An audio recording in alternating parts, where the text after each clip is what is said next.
It is kind of cloudy. It's been raining.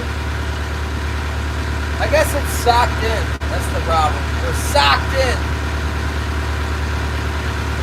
Socked in equals no starting game. Working.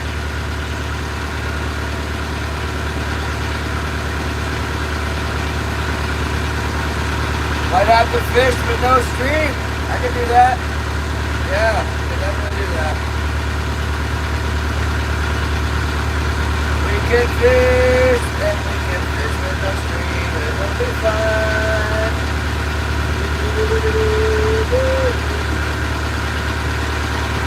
Wow, it's chilly. It's so cool.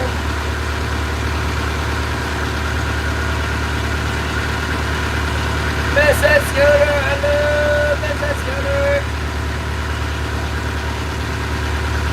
Having a rough time streaming today. Not working. I got heavy cloud cover. That must be what's doing it. Visibility is only like maybe 3 miles or 4 miles. All the water vapor in the air must cut the signal. We're doing all right. It's okay. I thank you, and I'll probably die anyway.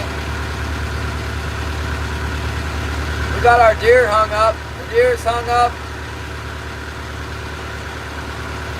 And everything's done with the deer for now that I'm going to do.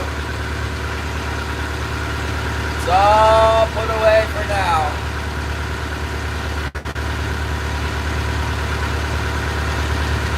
You guys go deer hunting, Mrs. Scooter? Does Scooter shoot deer or what? Any deer hunting there in Pennsylvania or New Jersey, wherever you are?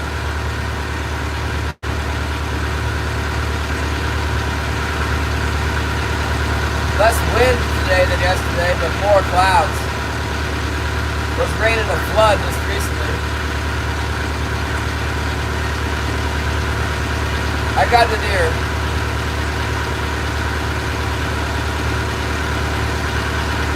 It'll warm up in here when my engine warms up. But right now it's cold, cold, cold. Woo-wee. Not very many people are deer hunting on the island. Only more people deer hunt here.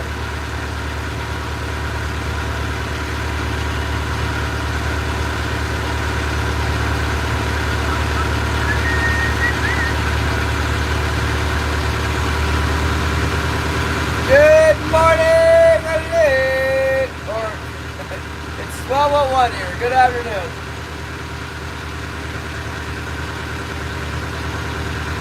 We got our deer hung up. We got it quartered, and I filleted the back strap all the way up to the neck, and I chopped out the ribs. Throw the big kitchen knife, hacking at the ribs. Say, baby, what's up?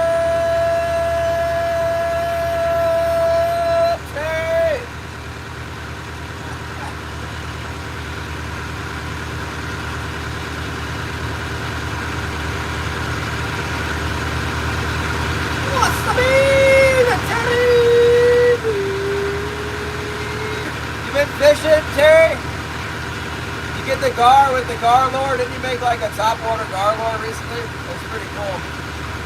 Can't remember exactly what it was, but it was cool. I don't remember exactly, but I remember that it was cool. I got another white flasher today to rig up. I did. I got another one just like that old.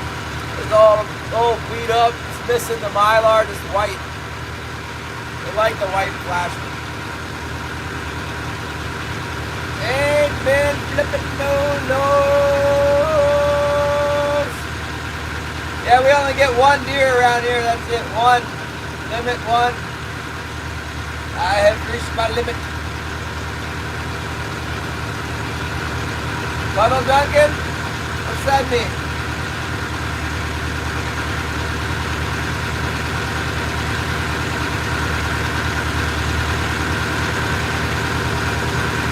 Funnel Duncan? It's gonna rain there? It rained like 3 inches last night here.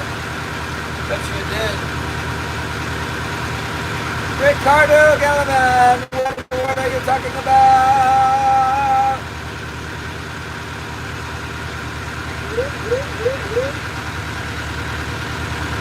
I gotta put my troll poles down and deploy the stabilization and put all the hooks out. I hope it doesn't start pouring rain before then.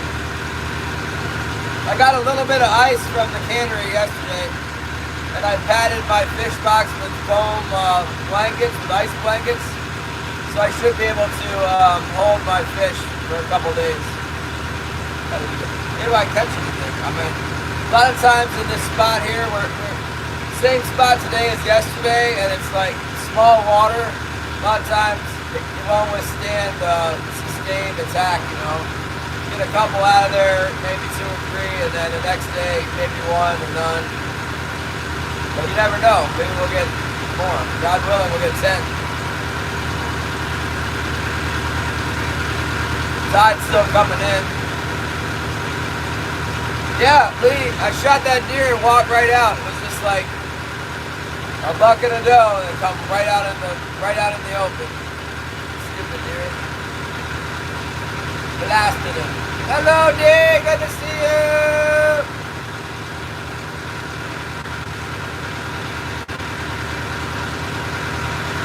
I see Glenn Butcher's on the YouTube or the Facebook Messenger.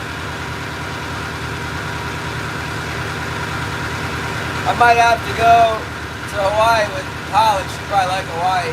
Or maybe we'll go next year, I don't know. See how much fish I can catch. It's cold in Alaska!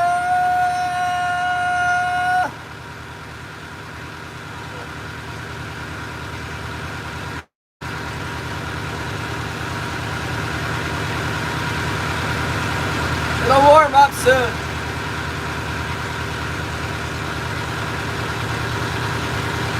Weather's been not good here. I mean, actually, it's raining. It was okay last week, I guess, for a couple days. Really big tide, full moon tide. The big tides help get fish in this spot where I am, because for the king salmon to get in here, they gotta come in like 15 foot of water is the deepest channel. So when it's really big tide, it might be more like 20, 25 feet where they can sneak into this backwater. And they like 25 feet better than 10 feet, you know. So when the really big tides come, a lot of times it flushes fish into this inlet that I'm fishing. So it's limited amount of fish come in here. But like they get in here and they hang around, you can get them. Coastsider, let the big rainbow turn around today. Where did you get the trout? What state? What state?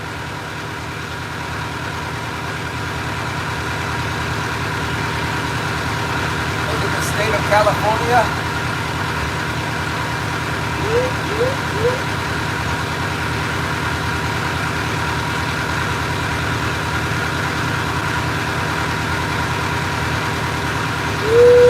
Applegate Lake near Ashland, Oregon. I lived in Oregon for a while. I know where Ashland is, about approximately. It's kind of like the South Valley, right? South Central Valley, coastal. It's on the west side of the Cascadias. There's lots of turkeys there. A tame turkey.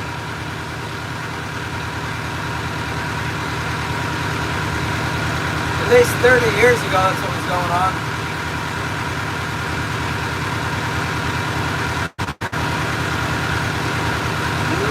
The trout in Oregon are so cool. They got the big bug eye and then the bright red stripe, like it got electricity running through them or something. Red side.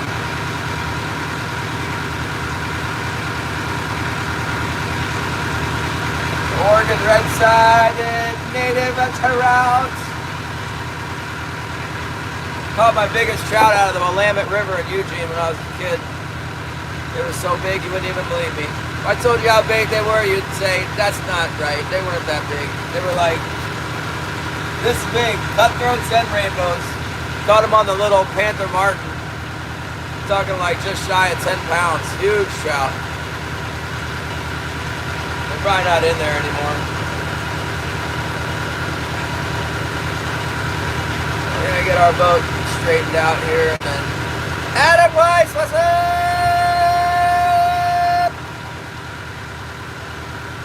Put our poles down and set the whatchamacallits.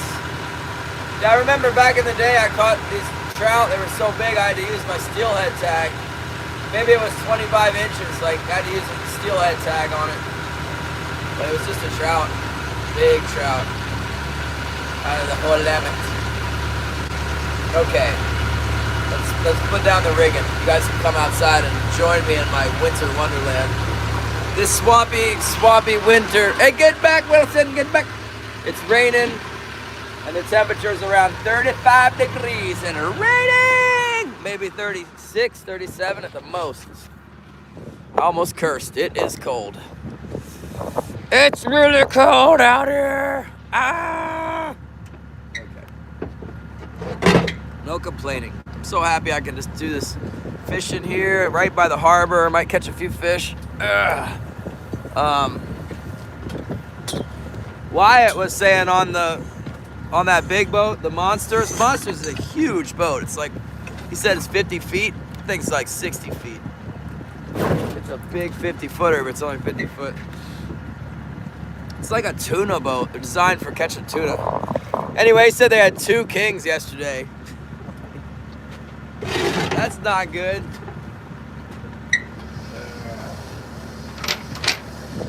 Two kings is not gonna pay for the Monsters fuel. That's for sure.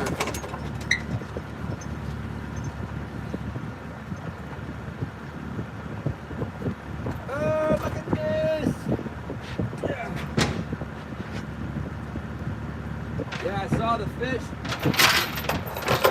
I saw him throw one in the box. Yeah! Looked like it needed to eat some more herring.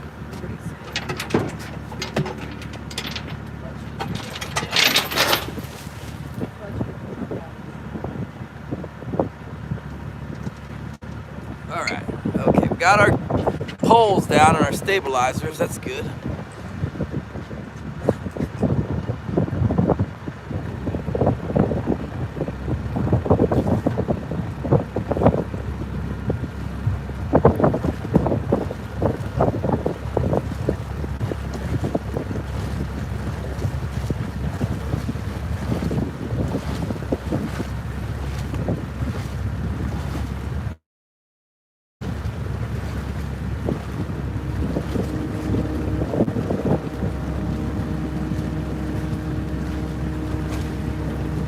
Now we just need to put out like a bunch of hooks. You guys ready to put the hooks out?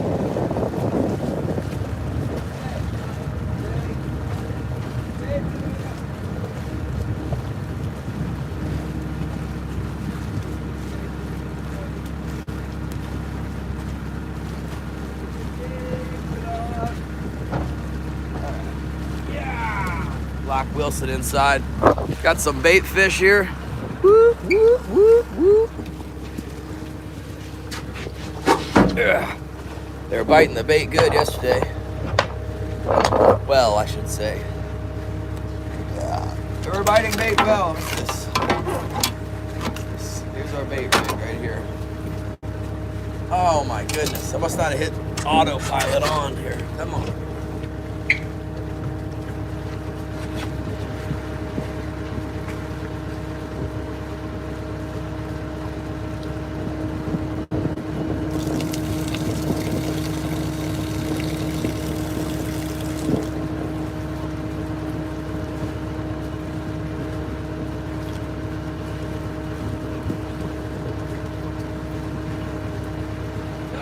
We can just stay going this way.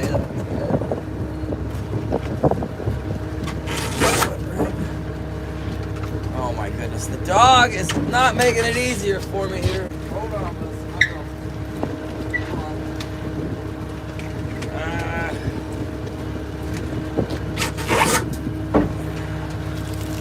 You know,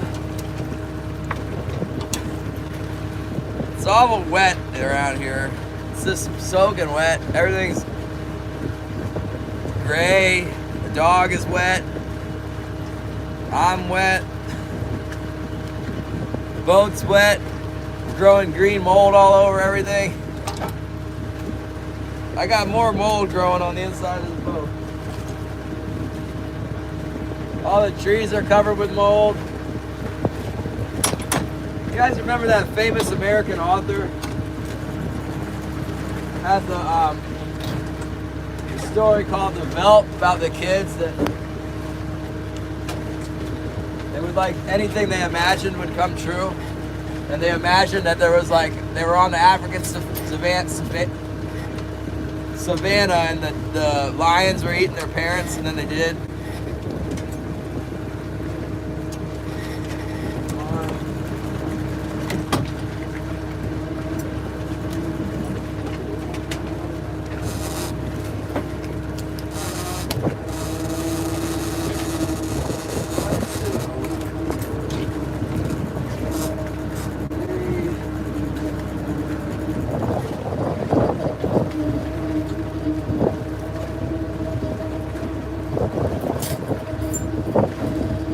Story in that book. I can look it up.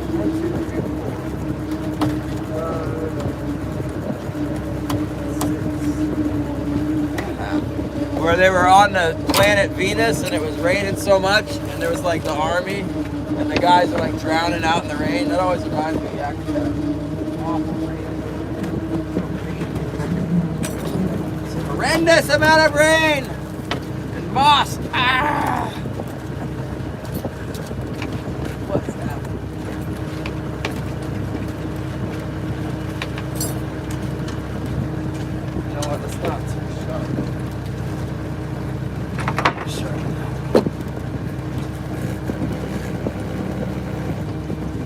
Caught some fish on that one yesterday.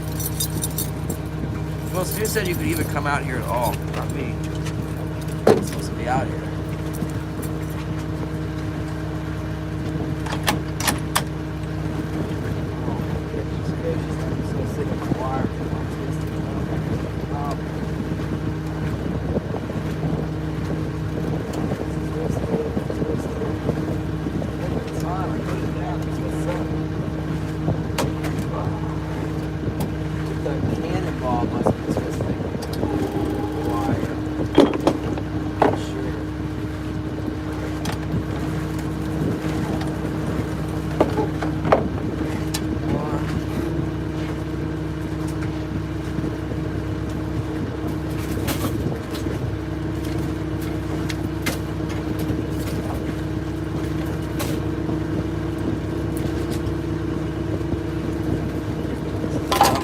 I might have 3 bait rigs out. I only got 2. I got 2 bait rigs.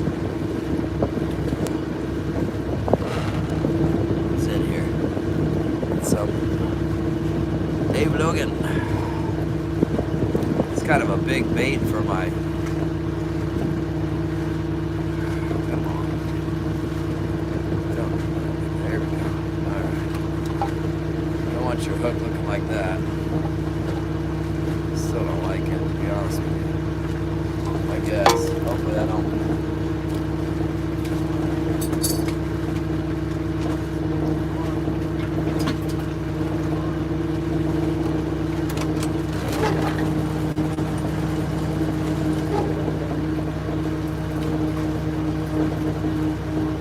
It's nice and sharp. There's Holly.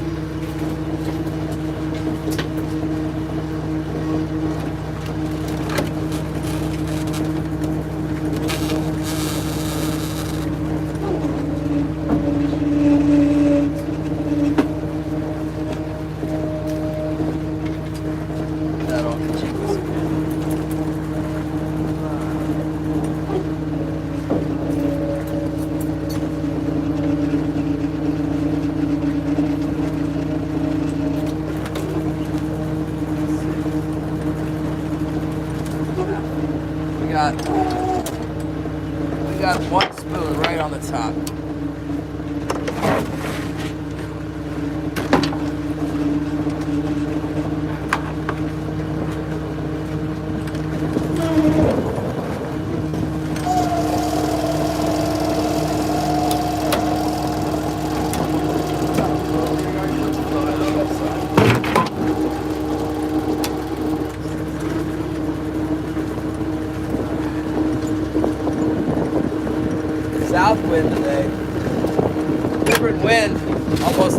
100% different direction of wind here.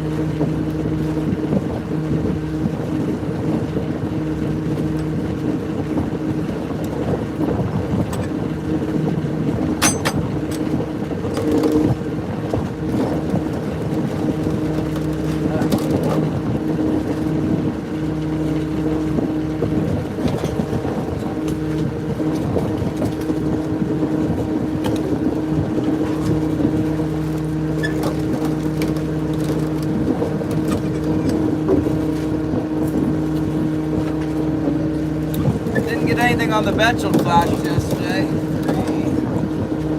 I gotta make a turn real quick.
Sharpen that puppy up. GLACIER SHARK.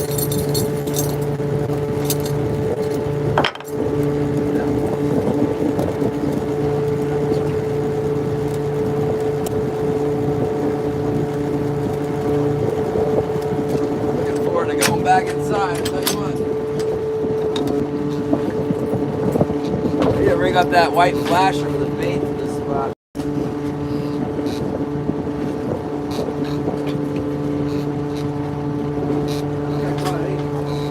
This little spoon in there. The first mark.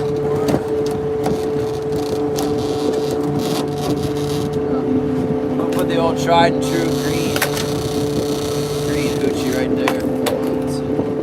Hope it's strong enough.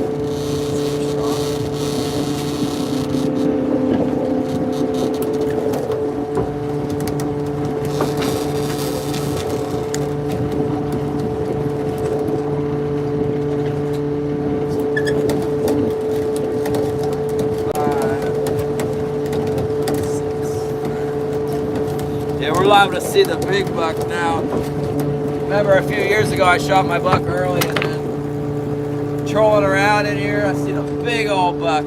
Actually, I think the season might have just ended. I can't remember if it was over the season or I already had my deer or what, but I saw like a really big buck. Just chilling next to a bush, next to a down tree. Woo! It is wet and gnarly out there. Holly, love you so much. There we go. Woo. Real gnarly out there. My goodness. My most beautiful wife, I hope you're having a good lunchtime at the school. Whew. It was so cold and wet out here.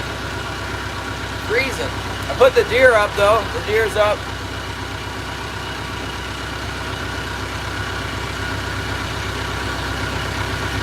Cade said he went hunting this morning, didn't get anything, so he's gonna go back out.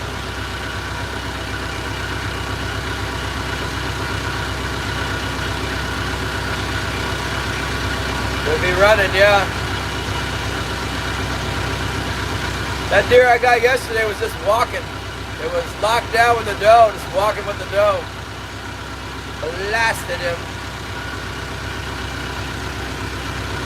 Full on high tide coming in here now. See if there's any kings. Looks good. We got like 11 fathoms out, maybe 11 and a half. Down, you know.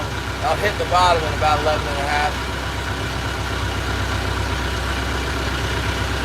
Yeah, we got the deer and the moose. It doesn't happen every year. It happened this year. God delivered that deer right into my hand.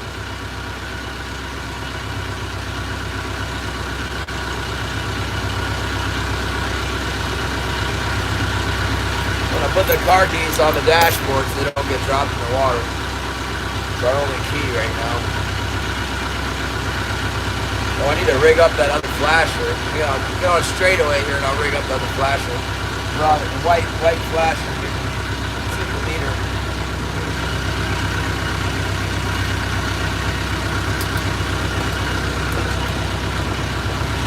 I'll put it on my starboard heavy in the money spot. For my starboard heavy didn't catch any fish yesterday. That's really unusual. Must not be the right gear on there. Try this one. Try this. Like this. See if the flash is working. The water's pretty dirty. It's been stormy and stuff. The white flash will work good in the dirty water. The white flash will work good in the clean water sometimes too.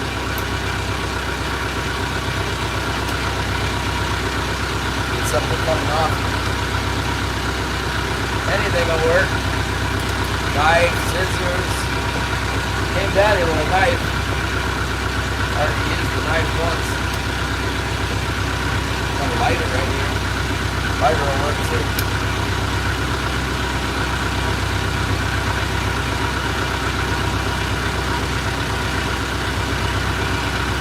Oh yeah. Greetings, Mexicanos!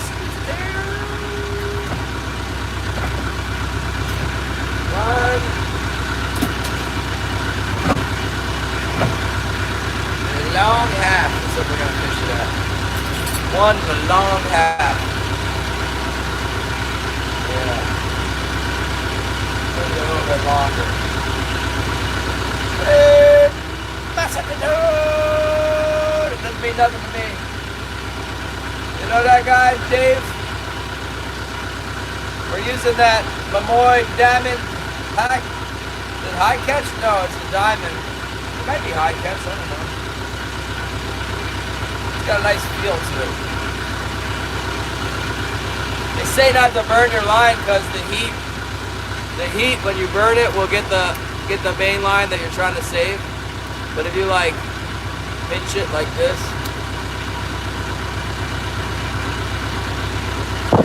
then that's pretty good.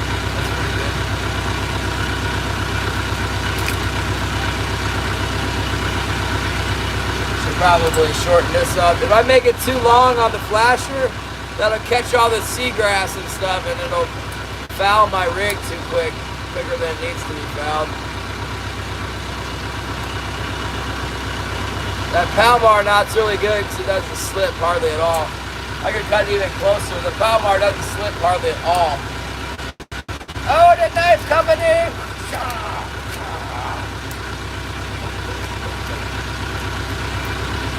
Okay, we got that. Now we need a bait head on there. What do you guys do with all my bait heads? I got some big herring now. I kind of prefer to let them soak in the salt. Not yet, Tex. Sonar looks just like it did yesterday. Still cold in here. We're just cruising along in here. Super big time. I don't even want to look at the shoreline or I'll see the buck. Gorilla glue for what? To glue his knots together?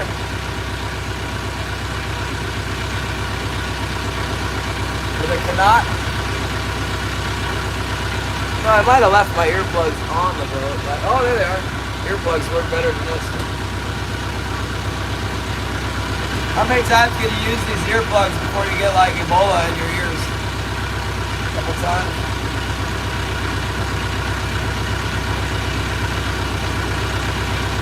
I don't think I'd want to use Gorilla Glue. It could change the molecular structure of the nylon, but I don't know. Burn it, eat up the nylon or something. Did I tell you about that loop knot? The offshore loop knot kicks butt. Did you see that knot, Lee?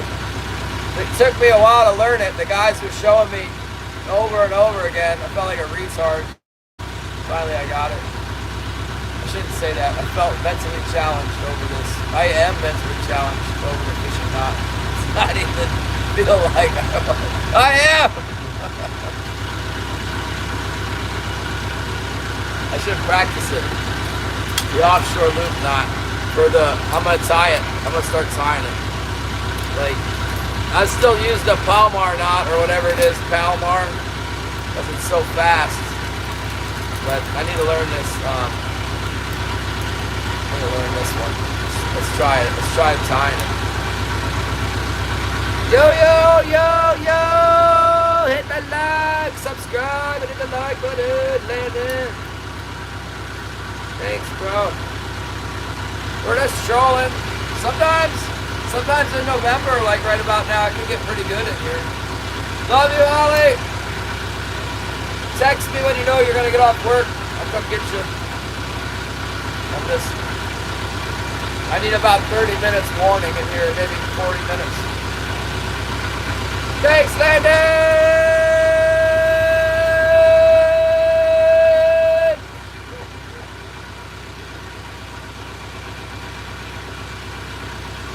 What do we got here? Oh, I got a Sharpie. That's nice. Yeah, it'd be nice if I could catch a fish. Sometimes the fishing's good in here. I mean, a lot of times you can get some fish out of here. It's right near the harbor. Doesn't cost anything to come out here except the normal running of the engine. And sometimes the fish are in here all the way up until it freezes. It'll freeze up in here in like January sometimes. You can't fish it when it's frozen. But otherwise there'll be fish in here the whole time.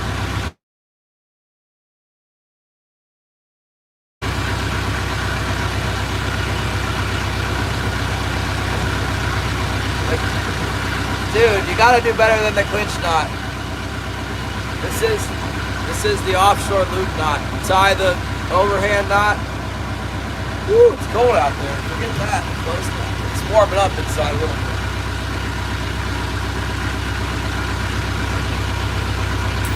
I'll show you the knot.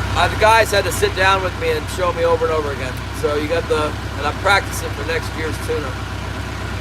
Overhand knot. Then you put your hook on there, like this. It's not needed when you got a ring like that on your lure, but what it does is it makes a ring. Okay, I learned how to tie it this way.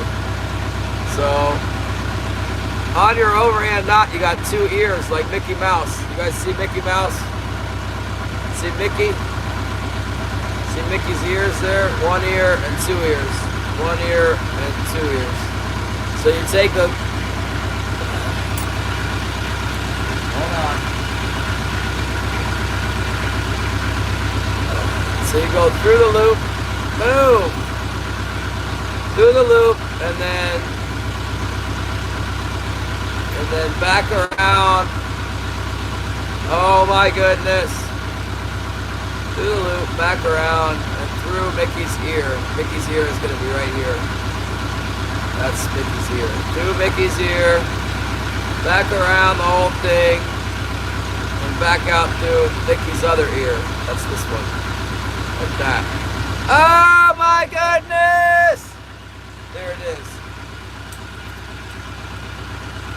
Palomar is easy. I learned like 10 years ago that the Palomar knot is superior to the clinch knot. Even though it's ugly, it's so much better than the clinch knot. It's stronger. It's like 30% stronger or something.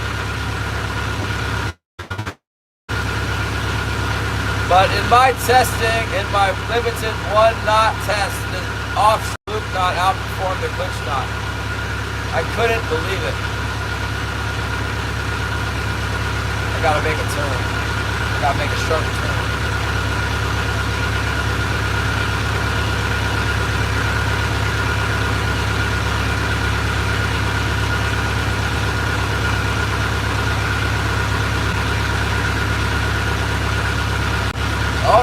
Oh, I think we're getting a bite.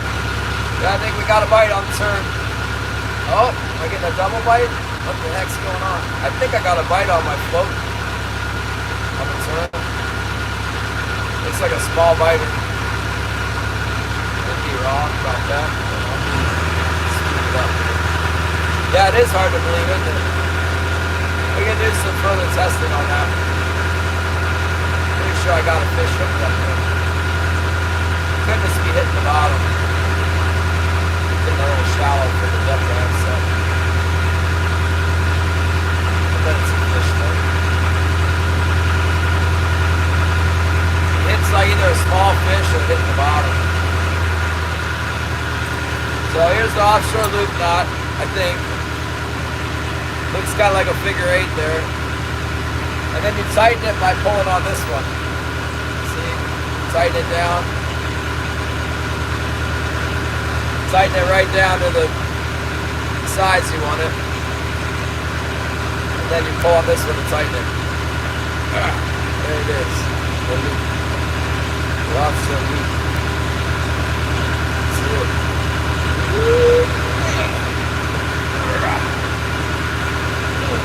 So strong!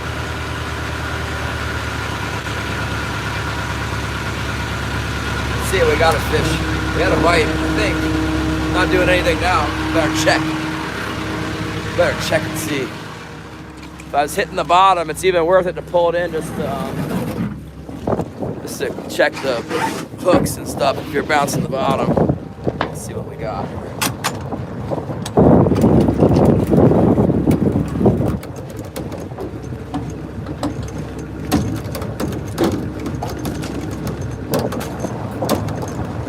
Looked like to me a lot like I was getting a bite there. I'm not sure.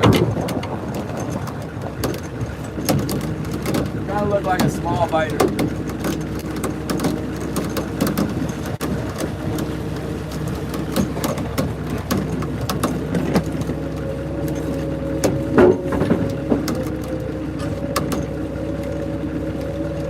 Doesn't appear to have a fish on it.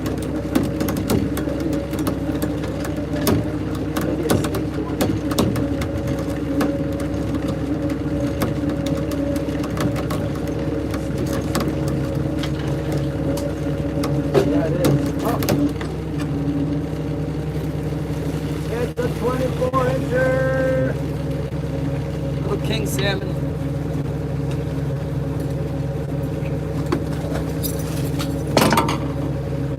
It was a king. King on the spin.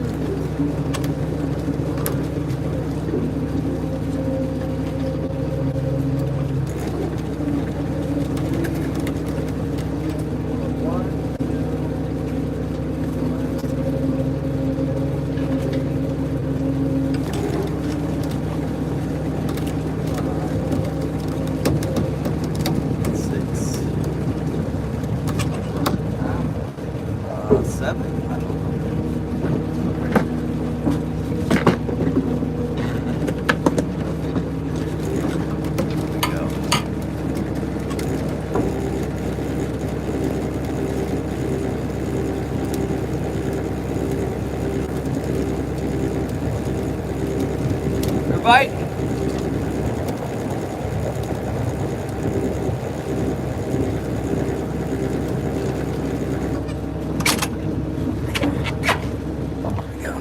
Let's get the scissors up there.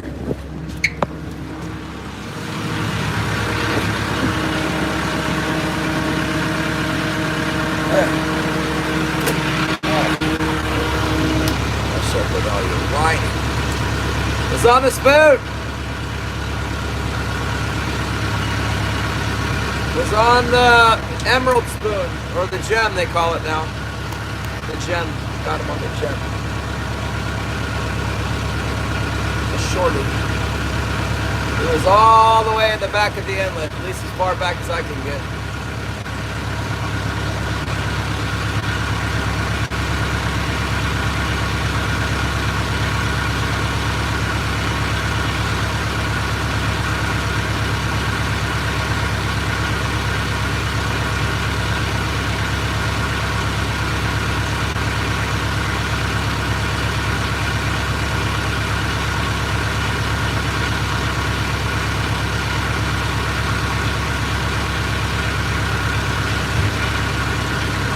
It was up off the bottom pretty far too.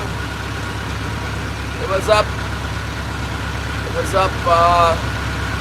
a few marks off the bottom.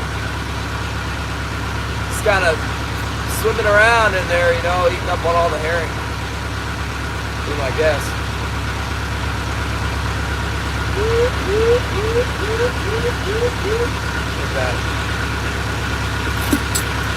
Yeah, that's it, man.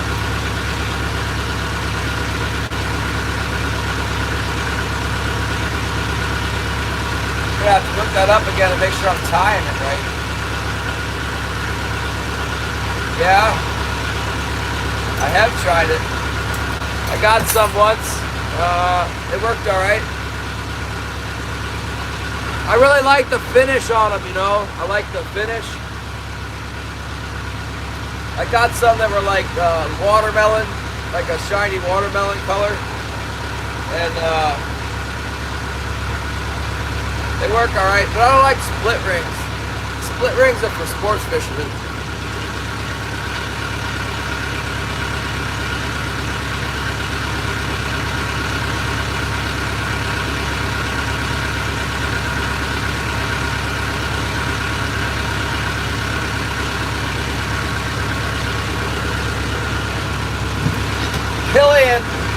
Killian got the stuff to solder hooks.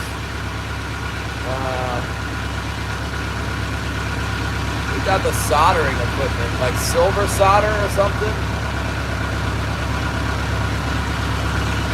And then he got some solid rings. I guess he got the rings, the people who make the hog rings for shrimp traps and stuff.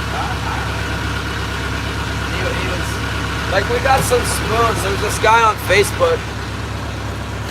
I don't know why I ordered spoons for him, but I did. I got one around here somewhere. I just saw it. Hold on.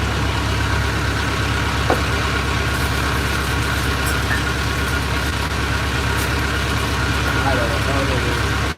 So, like, I ordered these spoons, and I don't want those split rings. So I told him I didn't like split rings. He sent me a bunch of spoons with no split rings. I'm like, no, give me the split rings, man. I'm paying you a ton of money. That was expensive. I want split rings. Then he was like, oh, sorry. And he sent me split ring pliers and a bunch of split rings and some extra spoons to make up for it. But yeah, the split rings, they were the ones he usually uses, but they just rusted up real bad. And he was trying to say that, like, the finish on the spoon was super special or something. I don't know. I guess if it's still shiny and it's in my boat, that's a good sign. But I didn't think they were anything great. I don't think they were that special. Good marketing, but the product's not that great.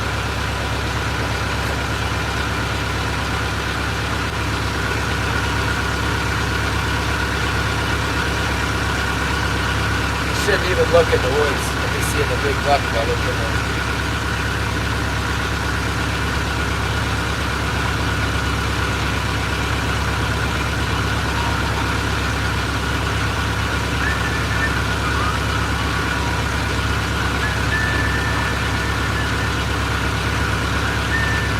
I think there's room for. I think there's a market for.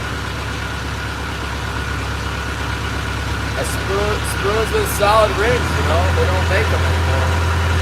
Spoons with solid rings and chrome finish. Apparently the EPA doesn't like chroming lures and stuff, so they made it where you can't chrome things in the United States. And now make chrome lures anymore. They just make them with the nickel finish, and everybody's like, oh yeah, that's real nice. And then after like 2 weeks, they turn gray. And you can't polish them for some reason.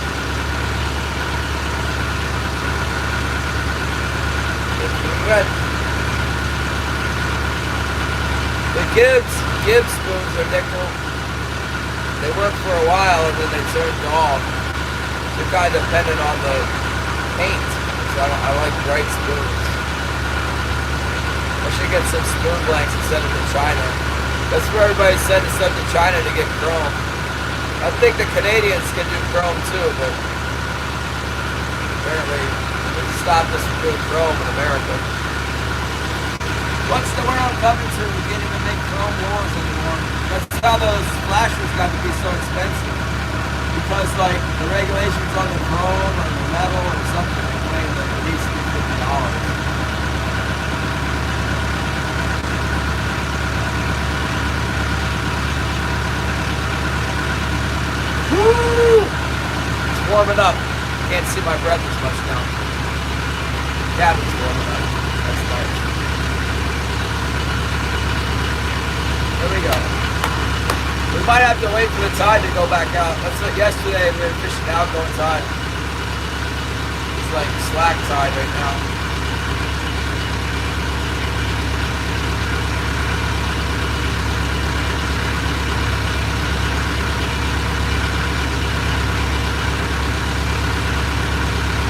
This is around where I got that double yesterday.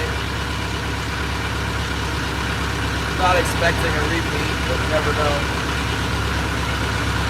Sometimes you find a spot where it's holding fish to be in there the next day too.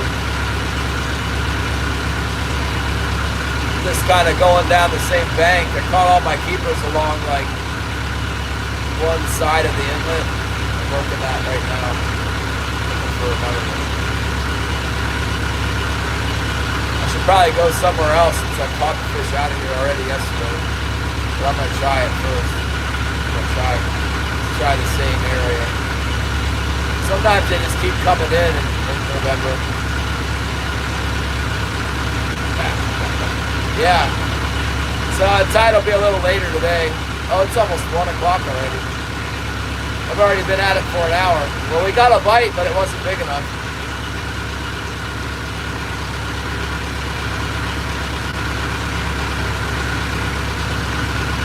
It was a short. Thanks for coming, JK. Glad you could join us. What happened with the deer cutting video? Was that like horrifying to you guys, or was the quality really bad? Couldn't figure it out. I was cutting up that deer and there was like one person. Whatever happened, everybody? Were you guys horrified by the skinless deer? Or was the quality just really weak? Or did I get shadow banned by the algorithm?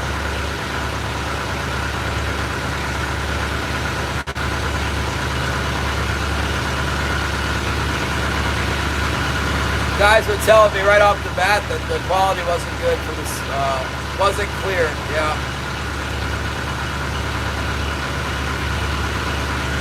Stupid use that.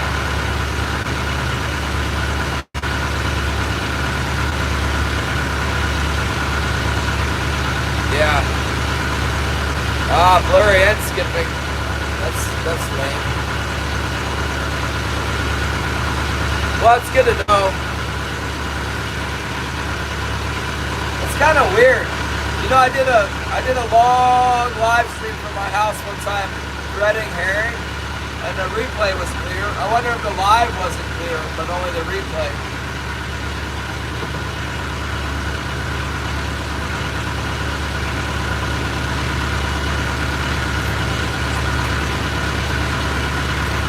Well, whatever happened with the stream, the deer's all chopped up now. It's hanging up in my shed. The bear could still get it though. The bear could come in and climb up on my skiff and grab it. But it probably wouldn't eat the whole thing all at once. I'd probably be able to salvage a bunch of it. I don't think the birds will be able to get it real easy the way it is now either. Maybe. Depends how hungry they are. I left the head with the neck and the neck bone and the backbone. I left that out. The crows and the ravens will probably eat that. I probably shouldn't have left it out, but I'm kind of lazy to be honest with you. I did save the skin. It's got that stupid red thing that sticks right here on it. It's got that little piece of red flank meat that always sticks to it, and a little bit of fat around the edges, but I saved it. I'm trying to hire that kid Cade to flesh it out for me, but I don't think he didn't bite on that idea. It's like, I'll pay you to flesh the deer hide. He just ignored me.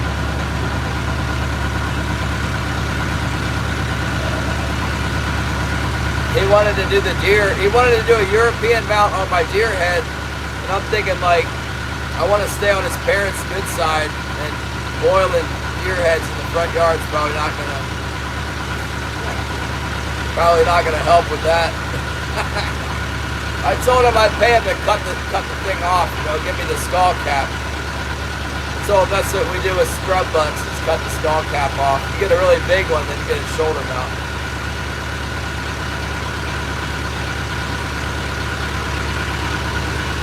I'm not mounting no 6-point buck, I'll tell you that much. If it was a real true 8-pointer, a big 8-point blacktail, I'd probably maybe just get the head mounted, It's a bit easier. Have just the head mount, just the head coming out of the wall. That'd be kind of cool.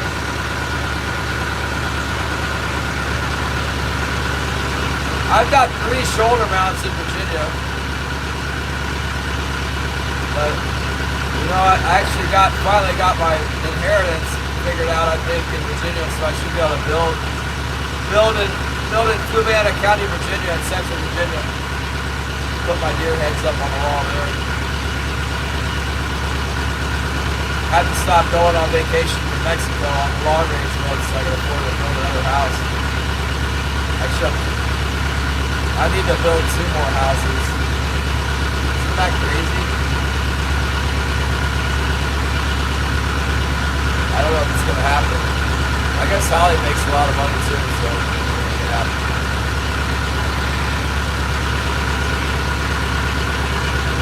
No bites. Well, that's not true. We got 1 chicken. I'm in bait. I need to make another bait head. What you guys do with my bait heads? See any herring heads around here? Oh my goodness. Avocado.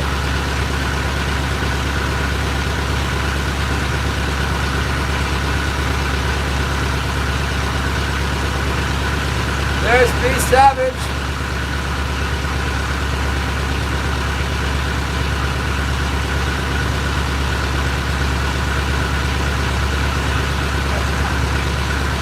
Mailed a butt out from Canada to my father. That was the only noise maker.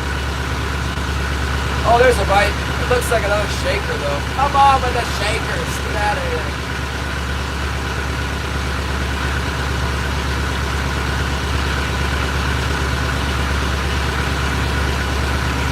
I don't even know if it's still on there. It might have hit the herring and then missed the hook. Spotted it, and then the wire went flat. Dead. It'll come back. Let's give it a second. That's a good sign. We got another hit.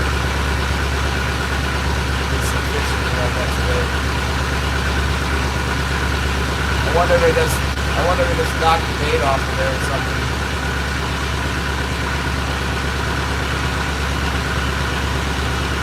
Hit on the port heavy.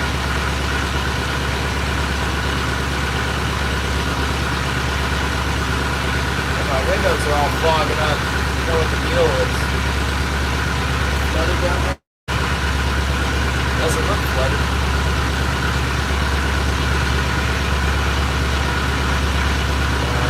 We better reel that in and see what that was. Probably took my bait. Probably a bait stealer. Hit it like a bait stealer. Kind of jiggled the wire a little bit. That was it.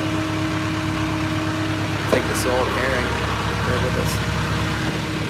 We're gonna have to switch to the big herring pretty soon. I'll show you a trick with a toothpick to peg the hook back. Make sure you get the hook back. Let's see what we got. Boy, it's chilly.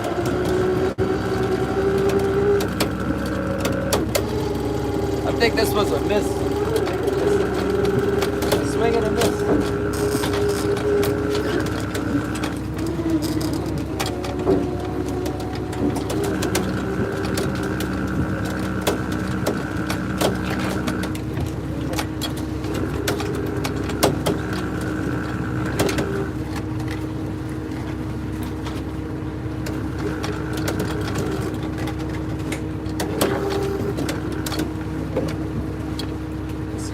My cannonball's just slowly spinning around in a circle. I don't get it. I said to them, stop doing it. Stop spinning.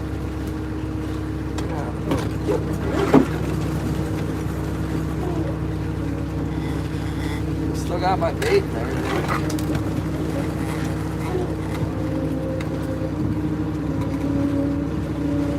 That looks beautiful. Look at that. Look at that bait right there.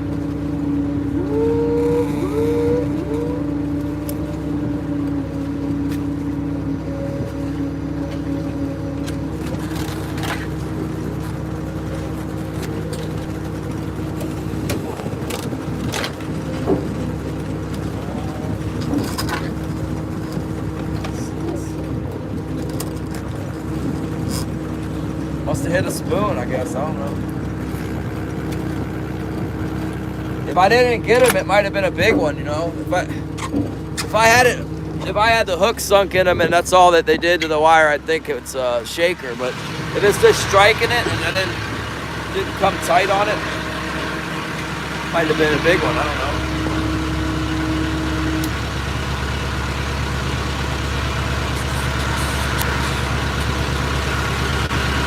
I don't know.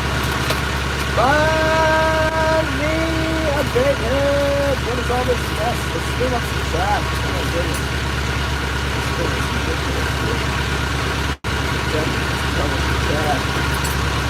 Trash everywhere.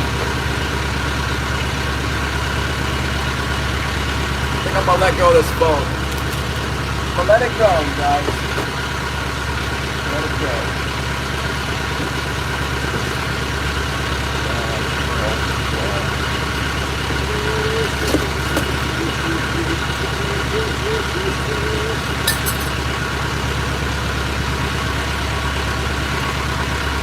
Can't find my herring rigs. It's time to take out the trash.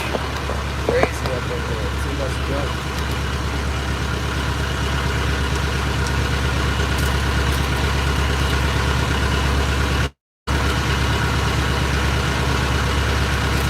Oh, found a herring head. That's what I'm talking about. What's up, buddy? Cute, buddy. Yeah, there we go. See it. Stuck behind my. There we go. That's the one. That's what we need right there. One of these guys. Yeah, I got the bite. It didn't stick. What's up, Patrick?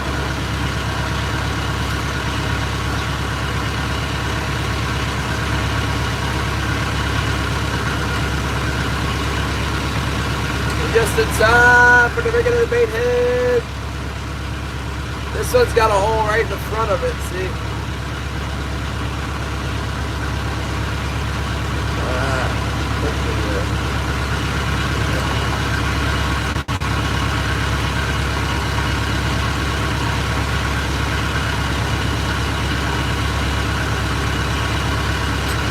Oh, bigger. Scissors are super dull. There. I'm in that hole right there. I know that you can do it. There it goes. Instead of going through the blister, we cut a hole right in the front of it. Give it a little different action. Some old guy told me that one time to do it like that. Some old dude.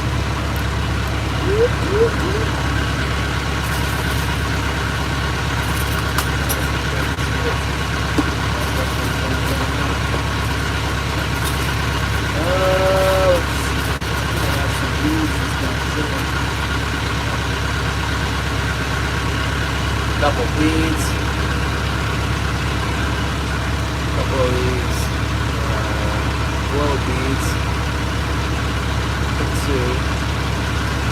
Two little beads like that.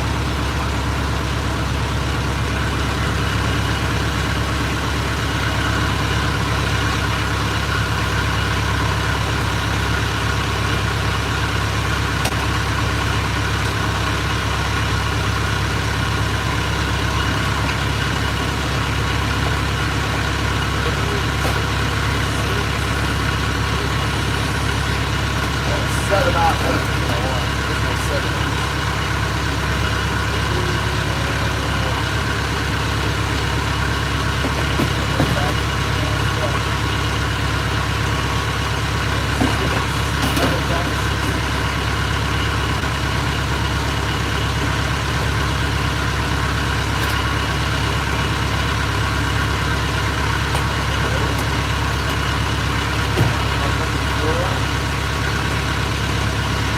One is a 7/0. That's an 8. Oh, that one is coming around. 8. That's an 8.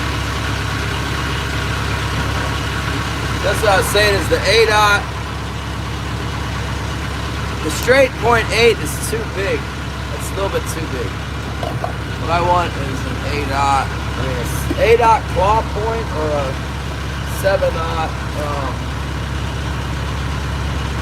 7/0.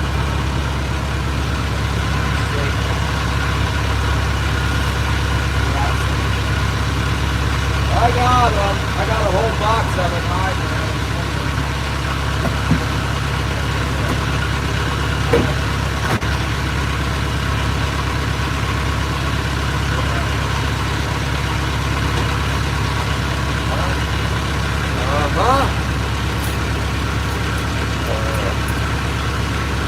It says 6. It's got a bunch of stuff in there, though. Those are 6s, alright.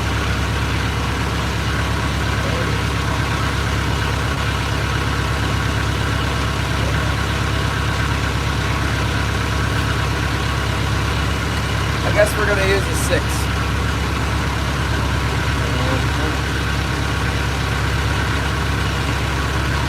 Put another bead on there.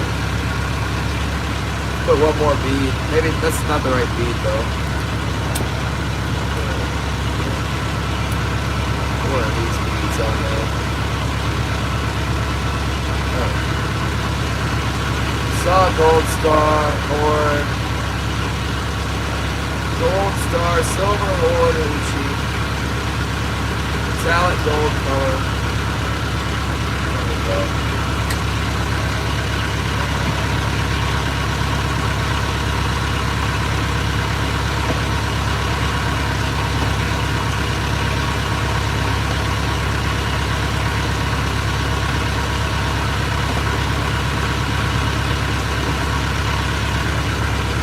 Yeah, I think I have tried it.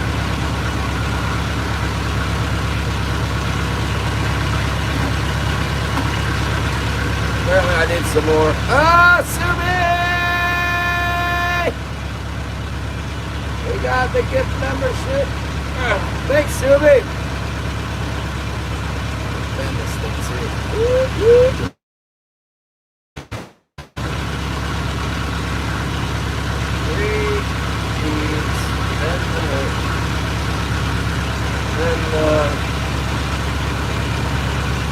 What the heck?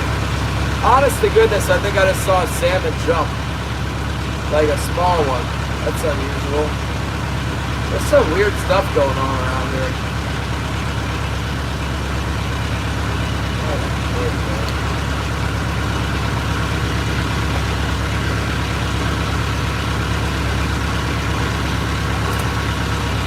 I don't know. This isn't what I want. I don't know if that's going to work or not. I mean, that might be too many beads. It looks like too many beads. It might work with the green label. I got some green label thing.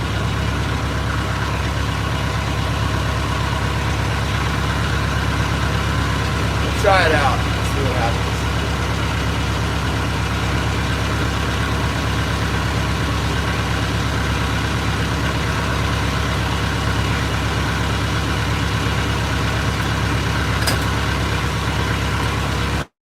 I think it should probably have one less bead.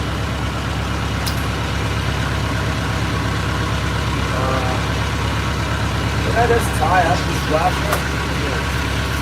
Tie it up and then I got it all.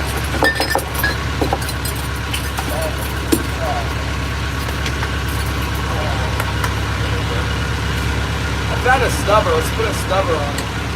I like a 7/0 hook. I like a 7, but I like valves a 6. So I'll put a 6 on it.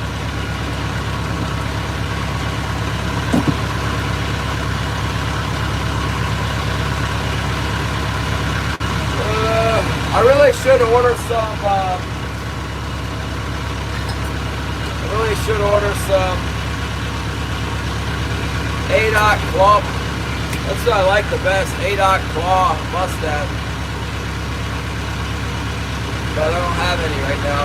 They started asking like $150 a box, $180 a box, and I just like, I'm out. So I'm out. That's too much. Crazy.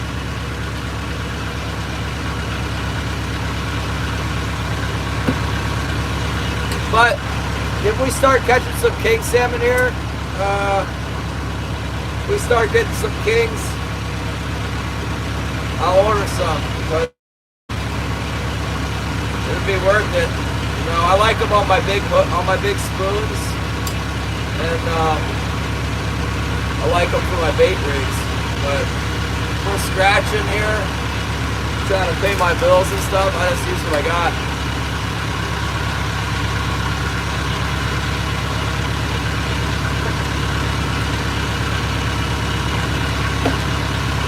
If I get a bunch of short strikes, I'll get mad and I'll order the big hooks. But I don't know what, I'm waiting for the price to go down or what, but man, $180 a box.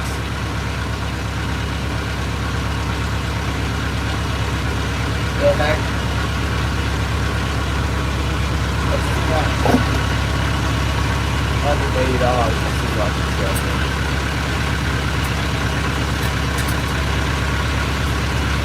And then I found the right hook, but not.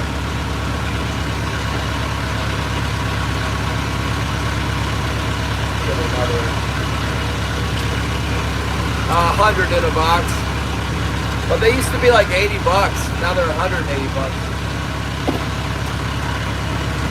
The Norwegians did that. It's a Norwegian company.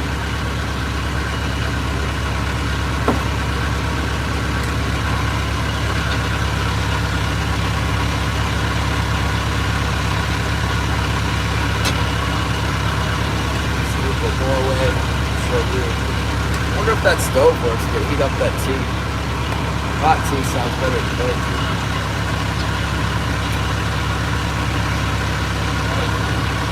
Oh, it's totally working. Let's go back to it. Let it heat up a little bit. Man, my windows are fogging up. Now it's fogging up here. Goodness.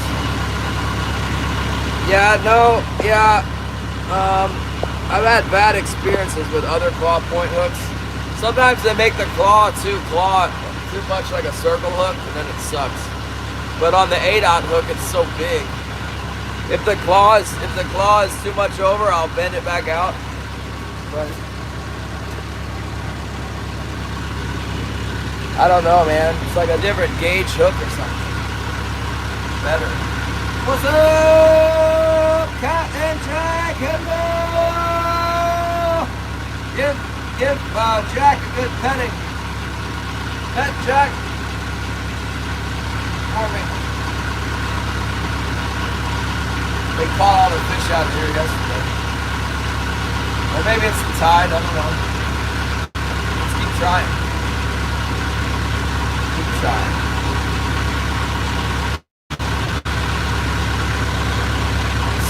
Big.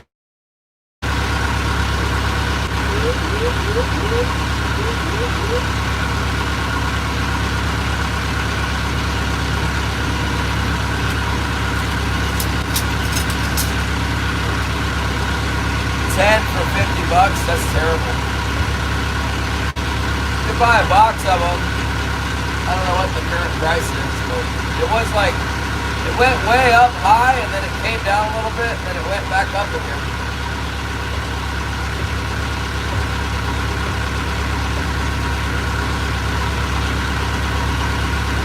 Patrick National, hello!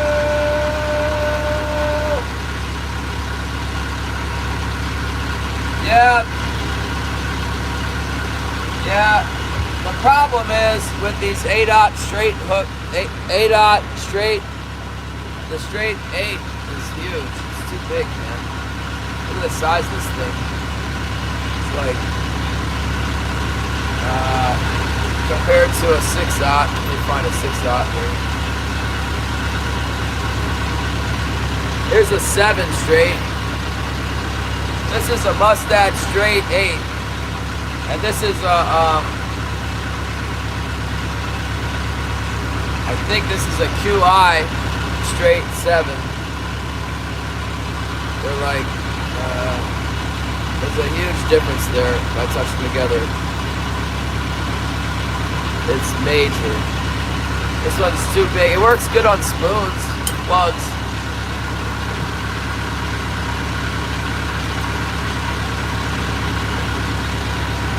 What I do with her? Like here's a, I like these 6-dot QIs that are, they'll fit right inside that thing. Long shank 6-dot QI. And,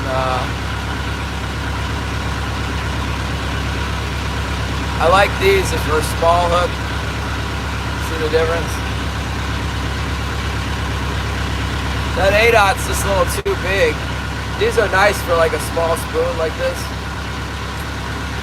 Spoon sucks, by the way. That's the only reason I still have it. It's so terrible.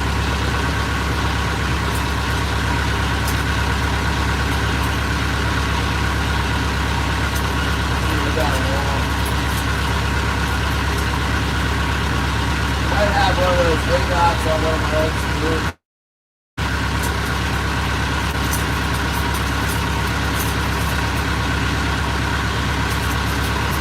I don't think I do. I go through here. Sea lions and ling cod and big halibut have taken all my stuff. I don't have very much old stuff around. Hell, haven't I? Well, that hook is a relative term. I've seen 10-aught hooks that aren't as big as that 8-aught hook. I really have.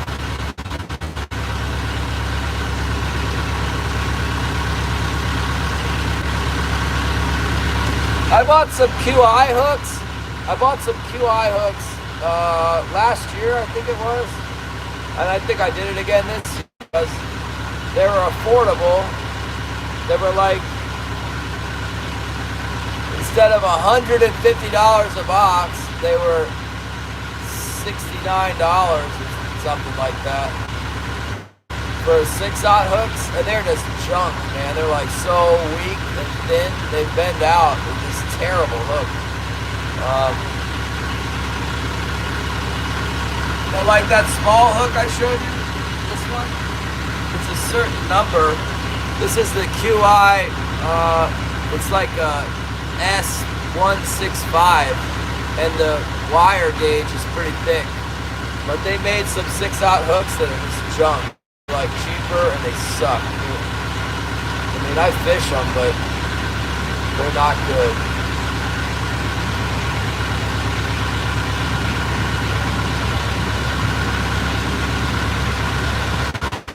I was totally amazed about those tuna. Like, I wanted to use 4-aught hook, and pretty soon it didn't take even like half a day for me to realize that I wasn't getting hooked up, and all these other guys were landing like really big tuna, and I'm like, I gotta go smaller. And then they hooked me up with an outfit, and I put a small hook on, and I started killing them. Yeah, it made all the difference. 16-aught circle hook, yeah.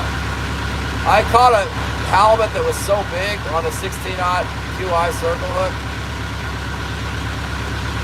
I think I cut the line. It was stuck in its jaw. This halibut was so big, its head was like the size of a pizza, you know? It's probably 400 pounds. I let it go. You're not supposed to let him go, but I didn't have the quota for it anyway. It was like the last hook of the season last year. This fish was just tremendous. Not this year, but last year.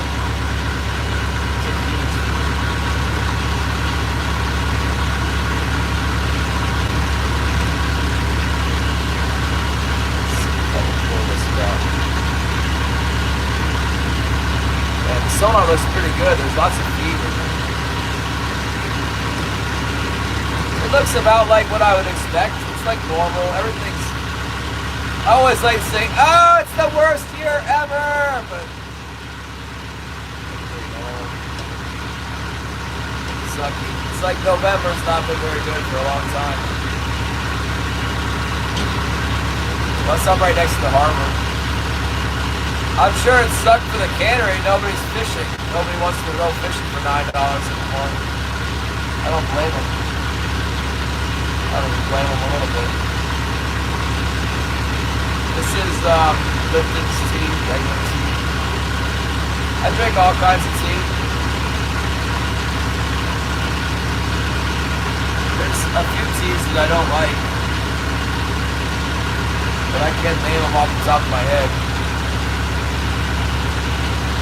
Some of those herbal teas, they just start tasting like dirt, you know? Patrick, good morning! It's 1 in the afternoon. Good evening, Patrick! Papa Hayes! Yeah. This is terrible tea. I got it.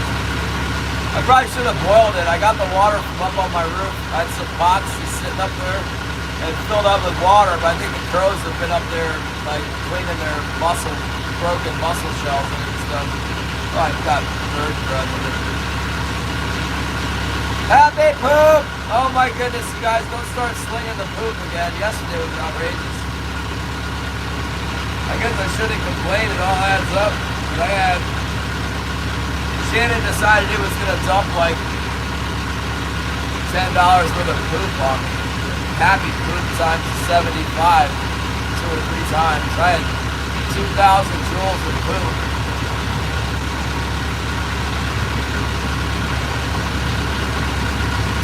Oh boy. Does that mean you can come on the tuna trip next year? The spot's still open.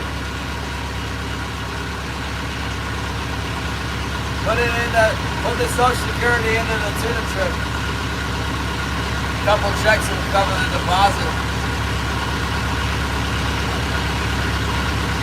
Come on, fish! What the heck? They're biting fine yesterday.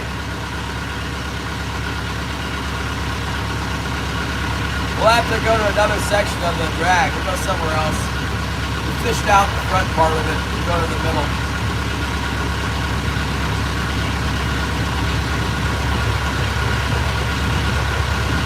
Tuna trip, it's October 26th, or sorry, October 22nd. I got it written down for clarity.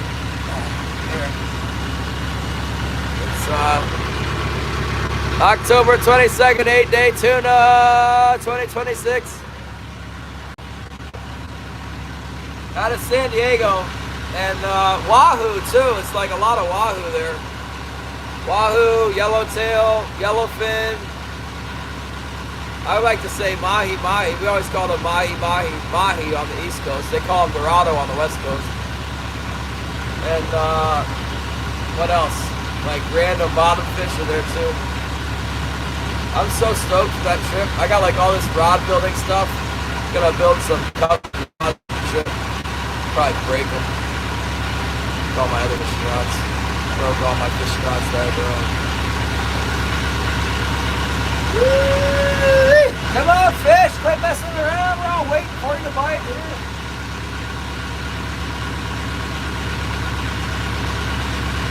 And I don't get anything for that trip. I'm not, in no way am I, you know, in any affiliation with the Shogun fishing boat. The deer is hanging. I was wrong about, I said I wouldn't be able to hang it because of the weather. I looked up the weather and it's perfect for hanging a deer. It's going to be in the 30s all week. It would be better if it was dry, but you can't win it all. It'll be fine. It's dry enough under my shed. I might get some vinegar and like rub it down with vinegar, and then I like to throw black pepper on my meat. I always do. Normally with black pepper, I expect when I'm cutting my meat up to have pepper on it, and when I'm thawing it out, to black pepper on it. If you put pepper on all the cut-in, the flies won't lay eggs on it, or at least very few will. Preferably none. Yeah, I don't know. It's hung up in my shed. Like the bear could still get in there and climb up on my skiff and get it. Well, I hope not. At least this way, it's not the whole deer. You know, the bear might come and like get a quarter and go eat the quarter. But at least like one time I had a button buck hanging up on my front step, and the bear came and took the whole deer. I was devastated. Honestly, I might have shot another one that year. I wasn't supposed to get the bear.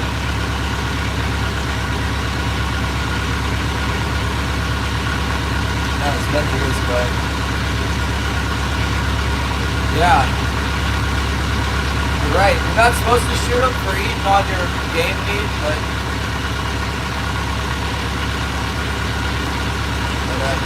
maybe grizzly bears in the middle of town, man. Even though I'm on the edge of the town. There's like a huge amount of forest that leads up to my house. I'm not within a neighborhood at all. I'm like on the outskirts. There's a big, like, massive wilderness that's right in my backyard. It goes on to infinity, up until you hit the mountains, like 30, 40 miles away, 50 miles away. Mountains, you know. So man, it's just endless wilderness. Eugene, good afternoon! We're looking for the bite. We got one small fish about 24 inches and one bite in an hour and a half so far. That's what we got. We're going to branch out to a new area that we didn't fish yesterday.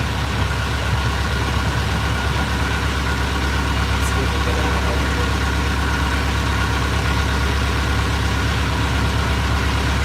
Yesterday was pretty good. It might just be tidal, you know. They might start to bite on the outdoor tide.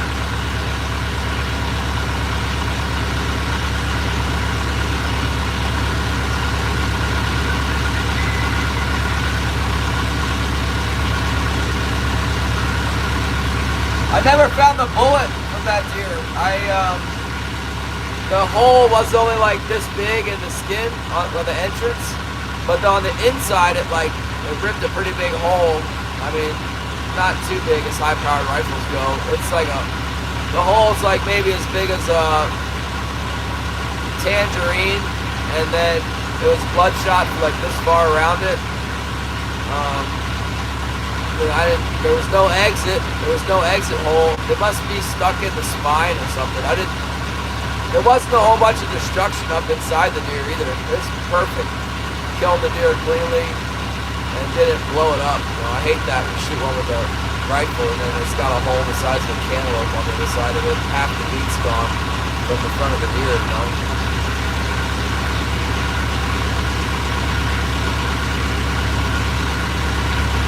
This one is a hole.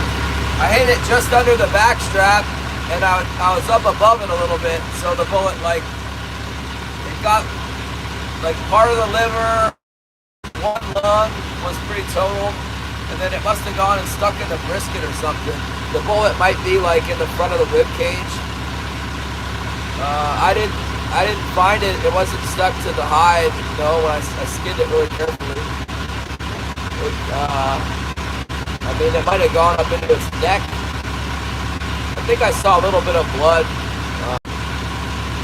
somewhere up in the front of the deer, like when I was butchering it, but it was maybe definitive. Kind of disappeared. It went in, got the liver and the lung, and then it didn't exit, and it must have lost steam through the whole deer. It's up there somewhere. It's not a real big bullet anyway. 120 grain bullet, 125 grain, I don't know, something like that. 120 or 125, it is 125, I think.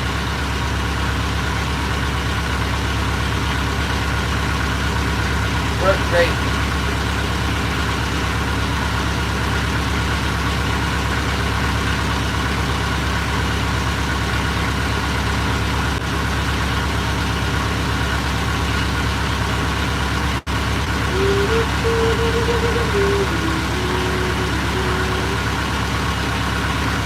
Come on, fish.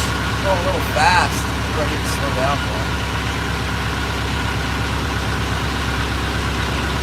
When you're not catching, you start wondering like all the things you're doing wrong. You need to change something to make it better.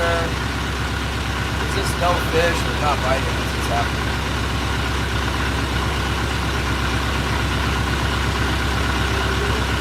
They're dormant. I never did that great in here on high water. I never much catch anything before like afternoon. It used to be like 3 o'clock. After 3 o'clock, they start biting. And then high tide, I never did that good. Once the water's out a little bit, or it's not full high tide coming in,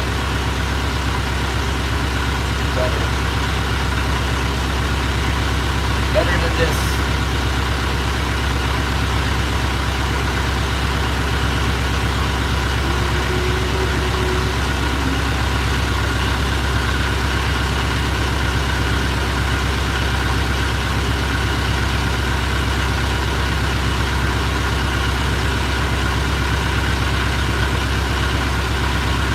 Sorry, Winter Kings is so boring. I don't know if I warned you guys about this before we got to October. I'm like, this is gonna be it. We had the very popular live stream going on. I'm like, we're gonna run out of fish. We sure did. I wasn't wrong. No people either.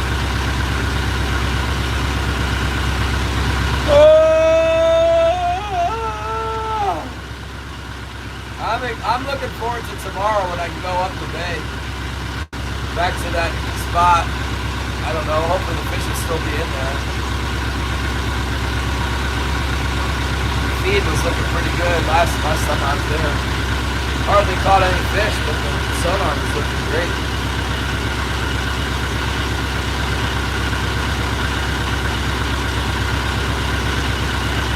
And it's supposed to stay nice and cool too. That's good for when it takes working cold.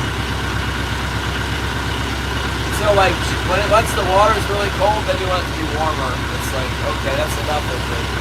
10 degrees, it's absolutely 20 degrees. Above freezing is nice.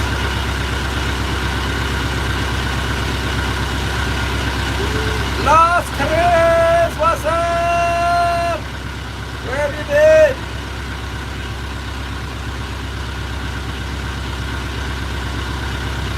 I haven't seen Lost Cruise in a while.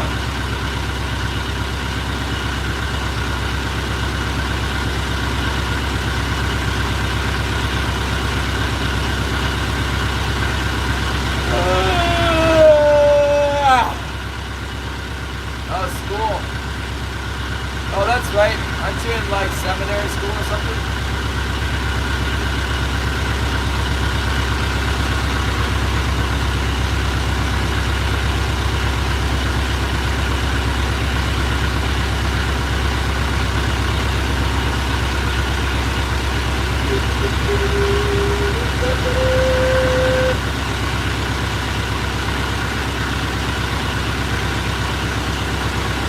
Trying to get another fish here, come on.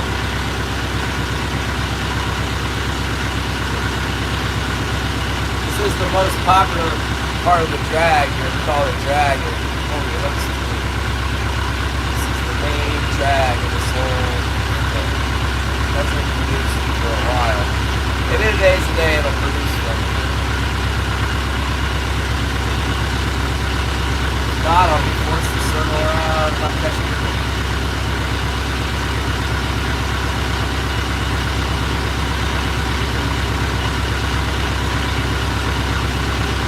saved the deer liver and the deer heart, although I'm quite apprehensive about eating those things. I know I don't like liver. I could try a little piece of a tiny little piece. Holly says she likes liver. I don't know.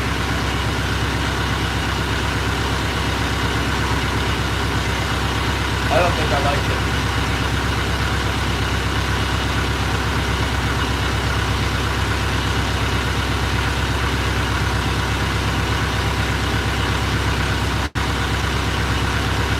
Oh, California was fantastic.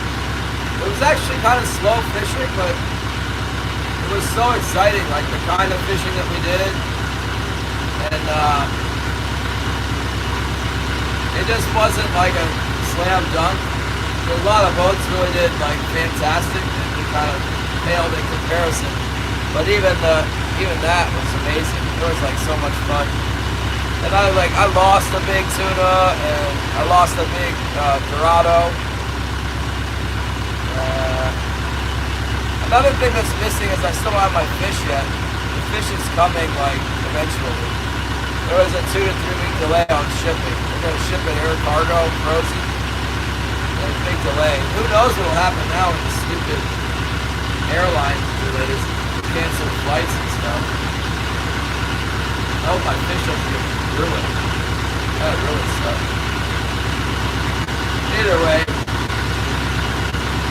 it'll be alright. I bought a new freezer. I got a brand new freezer on my deck. I wasn't gonna get the freezer because we only caught like we had 360 pounds of fish, and so we get 40% back per cut. So we were getting like 140 pounds of fish. I figured I could fit that in my freezers like I got. And then I shot this deer, and I'm like, okay, let's get the freezer. Plus the freezer's available right now, and I can use it next year. Get the tuna and put it in there next year. I don't know. You can always unplug it and just have one. There's your freezer.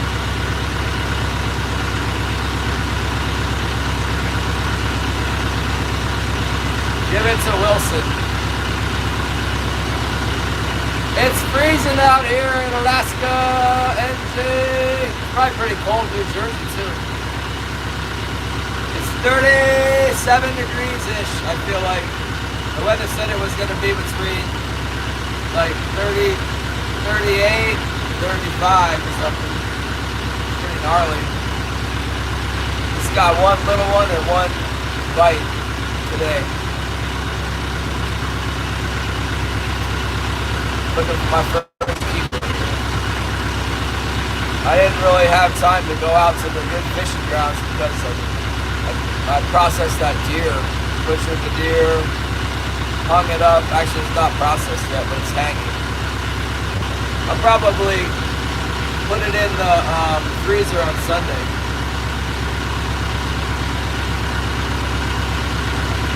What's up, Armored Sweatpants in the house? Give us the big chop slice. We need some more chopping from Armored Sweatpants. I'll tell you what, there's only 15 people in here, but if you haven't been to Armored Sweatpants, go check out Armored Sweatpants YouTube channel because it's pretty unique. You can watch this guy chop some bottles in half with a sharp sword. Something definitely satisfying. It's satisfying to watch a bottle get cut in half with a sword. No doubt about it.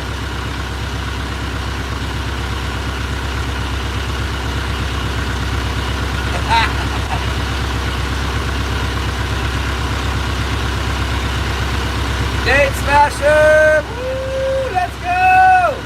We're just chilling. We're not catching nothing today. Some guys say they catch fish every time. Not me. Sometimes I don't catch nothing. This is a good place not to catch anything. We're right by the harbor. We're right near the harbor. Looking for our first keeper here. We got one little one.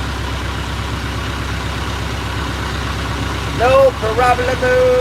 Armored assault defense.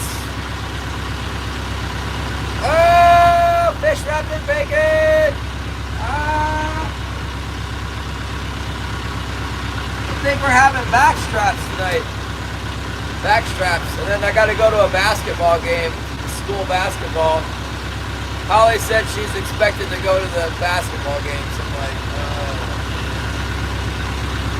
I guess. I'm not a real social butterfly, but supposedly we have to go to this game so the parents can see that she supports the kids or something. I don't know. I guess it would be good for the kids. For the children! We'll go to the game. Maybe that way they'll learn their schoolwork. Terrible grades in this town.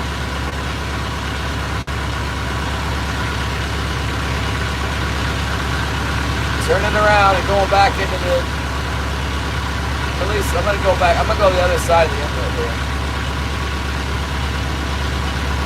Oh, 8-year back straps already. The tenderloins on this deer are like this big. They're like 6 inches and really thin. Maybe weigh... They might weigh like together 10 ounces or something. They're tiny. Ah, the happy poop! Ah, not the happy poop!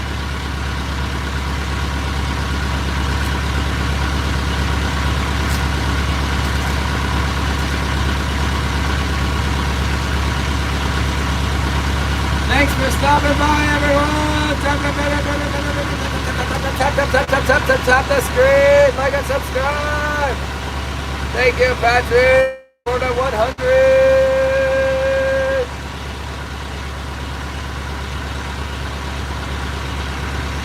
I'm just gonna stay in the front section of this drag. I don't want to go all the way to the other side. There's kind of a big dead area in between here and there. Maybe I should. I'm not going to though. I'm staying on the front of the inlet.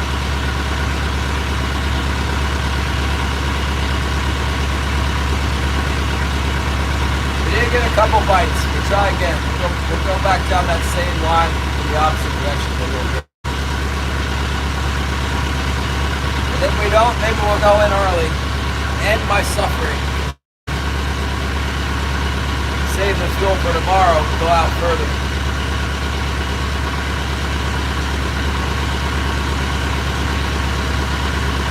I actually need to get this crab trap off my roof. I should have done is set the crab trap. If I set it, then I gotta pick it up.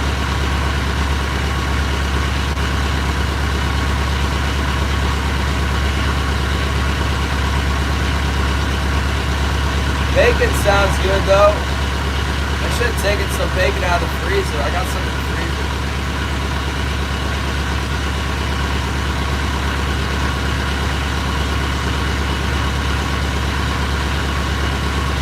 Bunch of loons and cormorants and stuff.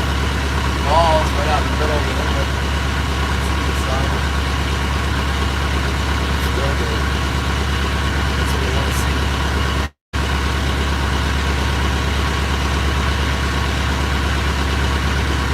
Alright, get to the other side of this thing and slow down a little bit.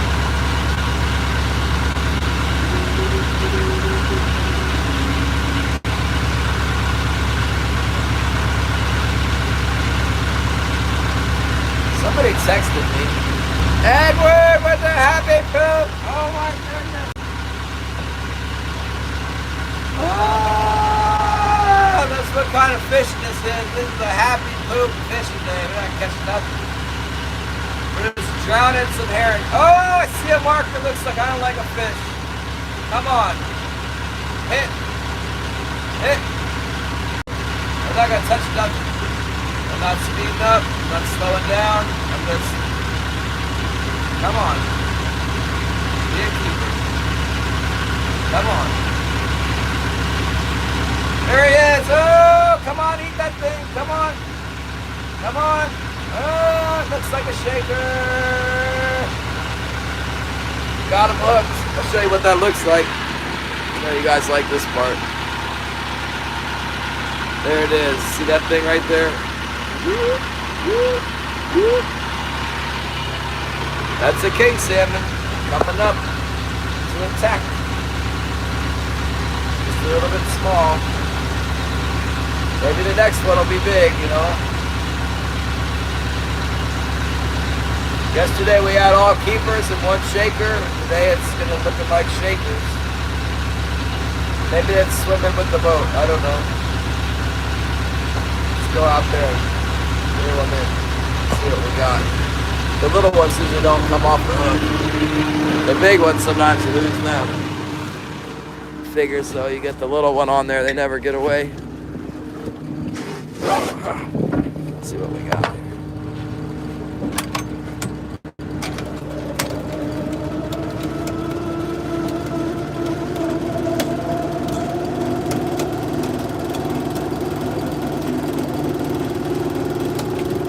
Sometimes they'll surprise you.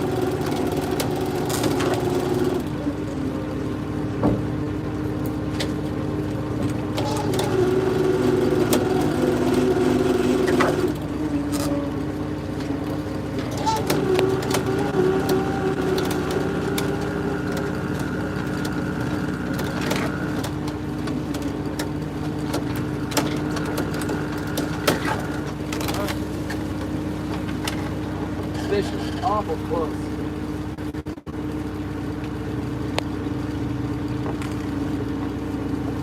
Got tangled in my flasher. You see it? I don't think it's big enough. Cool looking though. See it down there? King salmon. 26 incher, I think, about 26.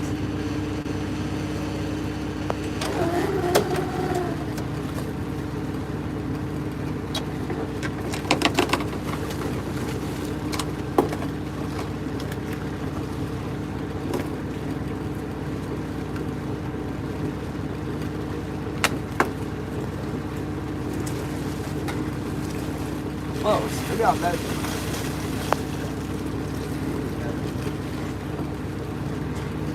I think it's too small. It's very close. It's a hatchery fish. What do you guys think? Would you hold still? Fish? Oh.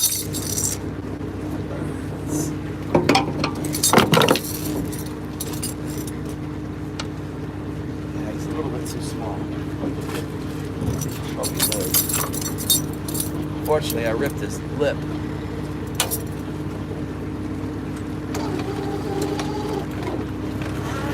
We had a keeper just the other day. Remember that keeper with the ripped lip?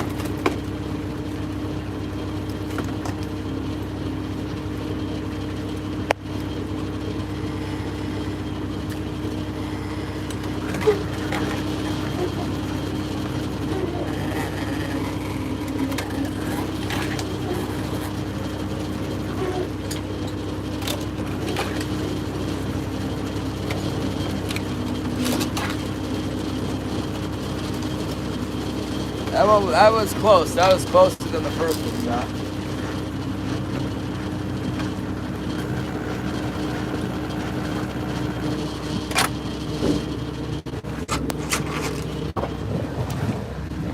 Two shakers and a biter. No keepers.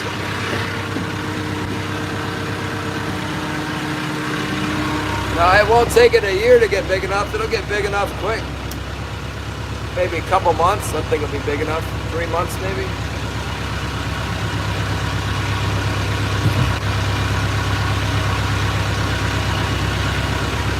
It'll hang out. If it lives, it'll be around, I bet.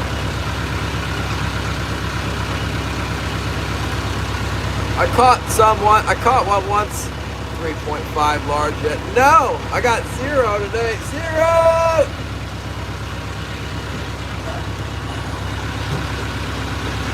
And this got one that was measurable, but it was undersized.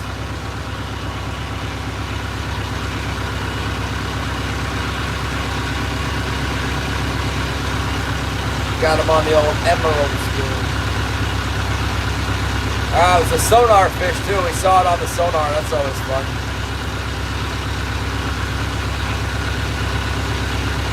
Coming up. It's coming up. A little comet coming up. Pretty far off the bottom. It was sitting in about, I don't know, 60 feet of water, I guess. No, I don't know. It hit the bottom hook. Bottom hook seems 70. It's so weird. You see them coming up in the water column, and then they go back down and eat the ball spoon. I don't get it.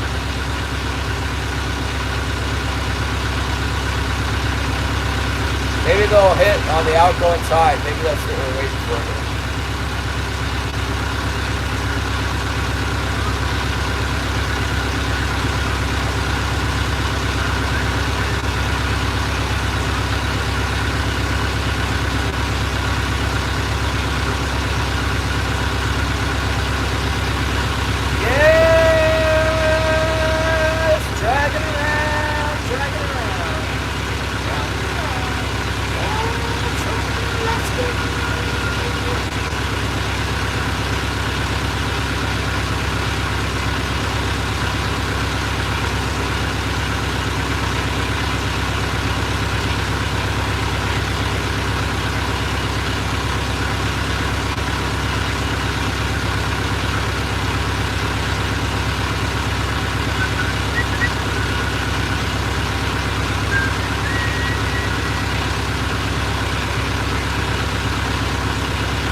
Are you still in Hawaii, Shannon?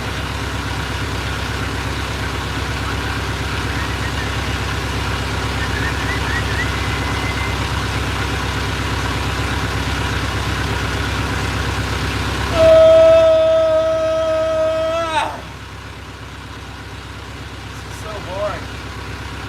It's so boring until the big fish hits, and then it's super exciting. I don't know if that's going to happen today. Good.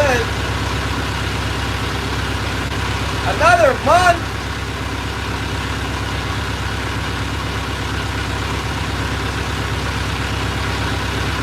How's the flights looking with all the cancellations? They gonna get you out? Good amount of bait fish here. Looking pretty good on the old sonar. I just want to see the sonar.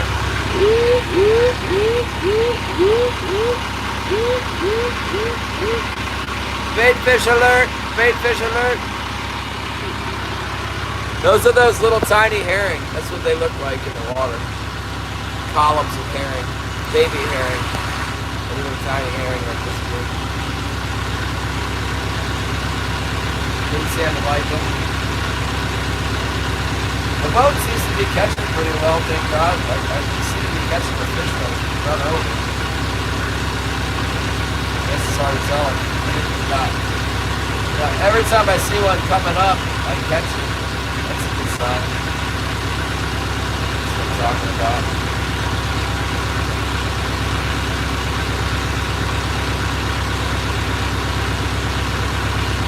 Maybe the next one will be a keeper. You don't know until Sunday? Alright.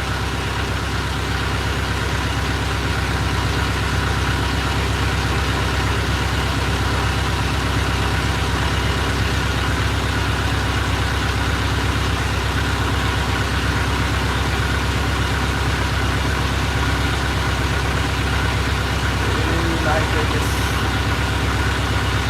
Undersized fish attack!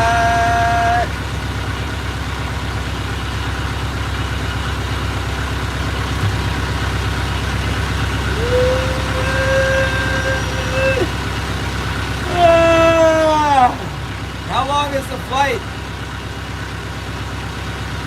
I want to go to Hawaii.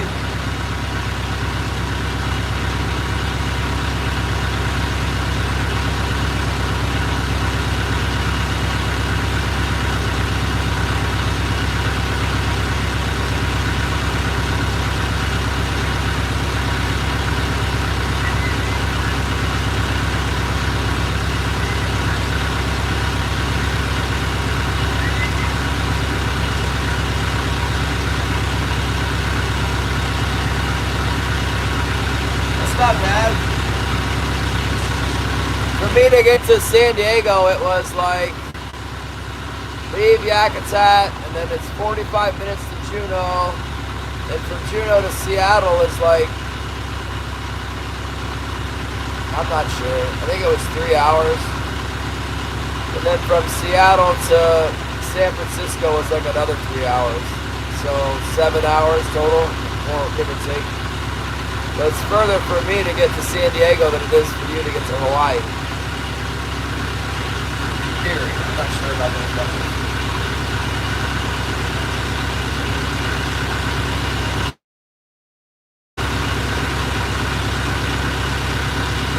Starting to rain now. I might lose you on the start of the game from the Elon Musk.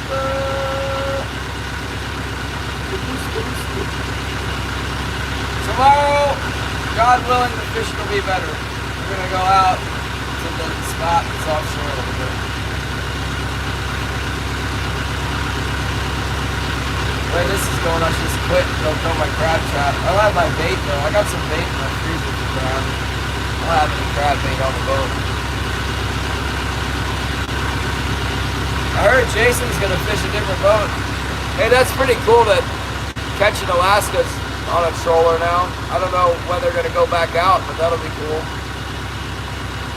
Learn all the secrets from monsters. At least it won't just be me streaming. You know, like got the whole fleet. There's 400 boats and I'm the only one streaming.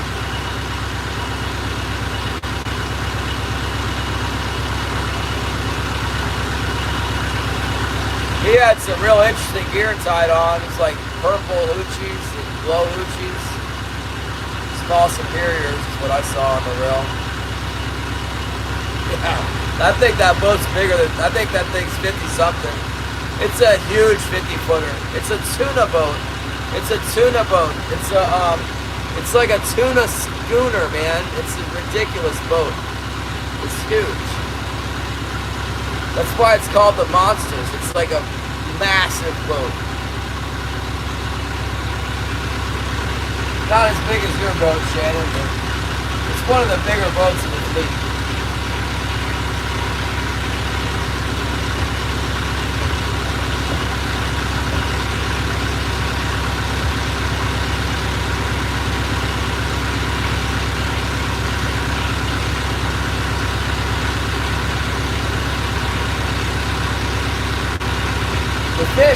The fish down there really seem to like the purple lure. They don't like them up here. I thought I was going to get rich because I caught all these summer kings on purple down there, and I came back, put the purple lure in, and they were like, nope, I'm not going to bite that.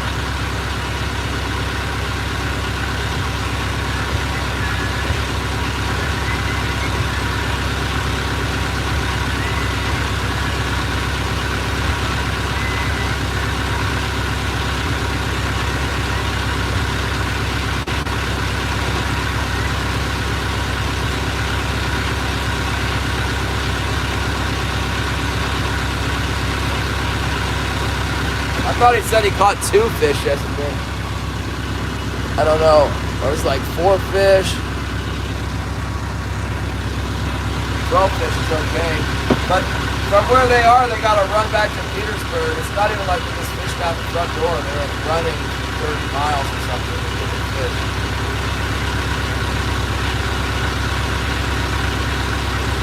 It doesn't bother me what they're doing as long as they're not getting like 50 a day and the whole fleet descends. Start getting the quota. That would really bother me a lot. I'll stop watching. Unsubscribe.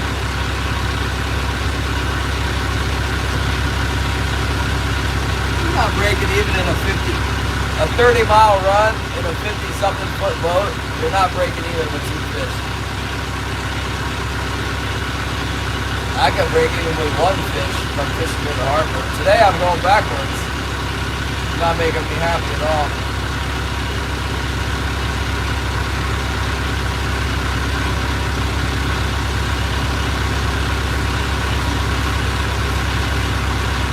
I don't know. He said they're fishing in Lower Chatham and they're going back to Petersburg. That's a long way.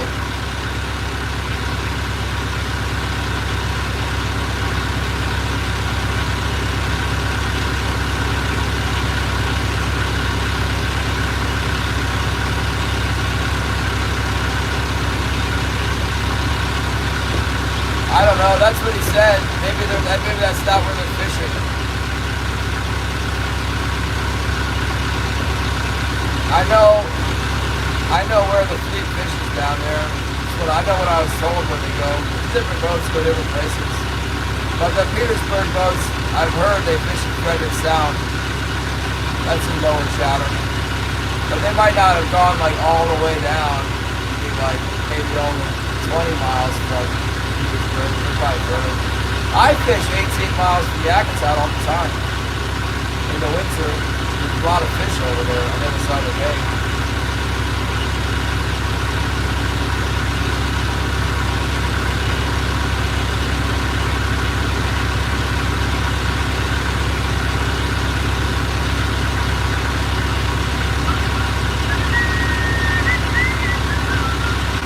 Come on, fish, what the heck?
Go home and do a bunch of laundry. I was like covered with blood yesterday, you know, from all that dead stuff. Blood up to my armpits, blood all over my jacket.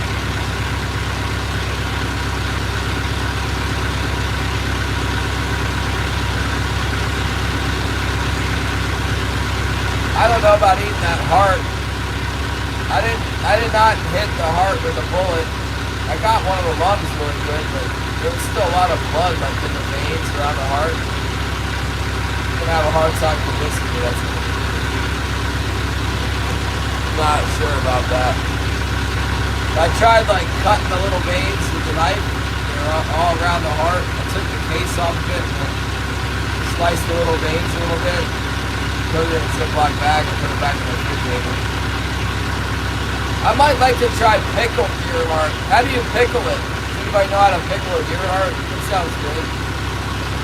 I just put it in vinegar and sugar and pickling spices or what? Maybe with an onion or something? Do I put it in there raw? How's that done? I guess I gotta Google it.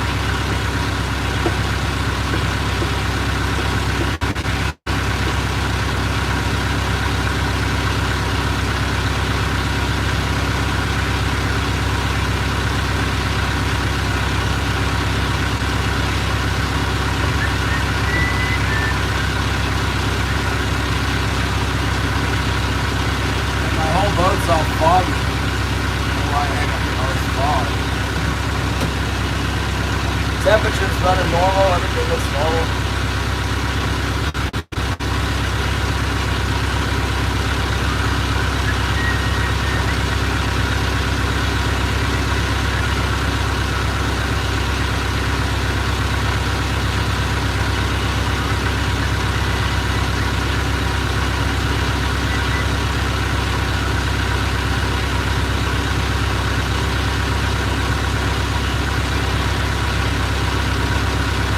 Come on, fish. Get ready to the better part of the drag here. 104th birthday! Is she gonna remember? I don't know how you can remember anything on her. That's impressive.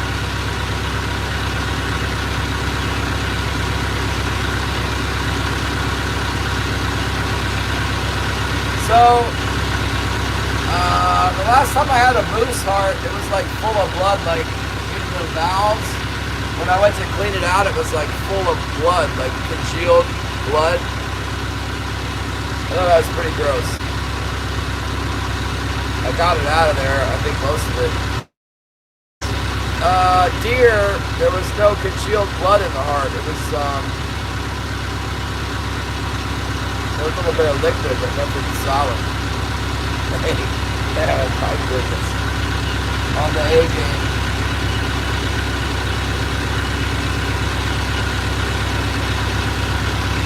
Look at my cut on my finger. It's like, that's the last of the little scab kicking out there. That reminds me, they haven't sent me a bill for that yet. That's gonna suck. I guess I have insurance now, but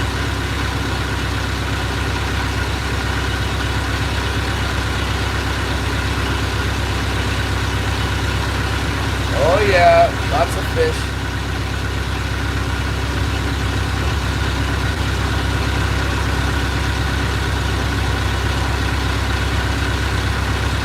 Don't see too many people living for a really long time that just eat McDonald's all the time.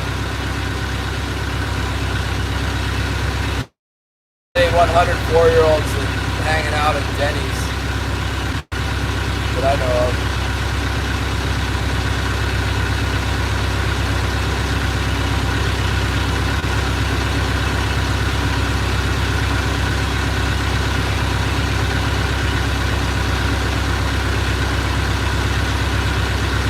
That's interesting. Fish and onions. I read somewhere on Google that onions were bad. I think Google's full of it.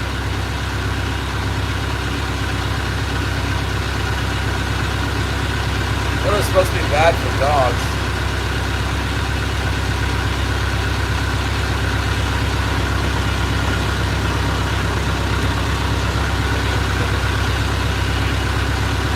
I like lobster. I was asking her what her favorite part of the food in San Diego was. She said the lobster. She said there wasn't enough. The problem was there wasn't enough of it. Dang it. Just knew we didn't get 2 lobsters.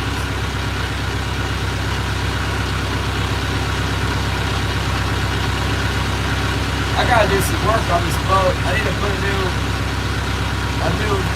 flange on my transmission. And I need to install this heater I got for it. I'm not sure what I'm gonna do this stuff. Before you know it, the fish will start biting, and then I need to catch a fish. See how much transmission fluid. I'll check my transmission fluid tomorrow. It'll get old real quick behind transmission fluid around here. Stuff's expensive.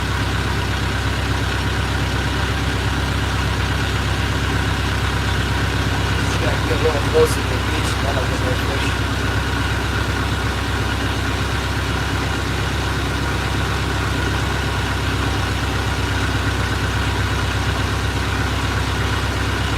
We got them all yesterday, I guess. The tide's already turned around.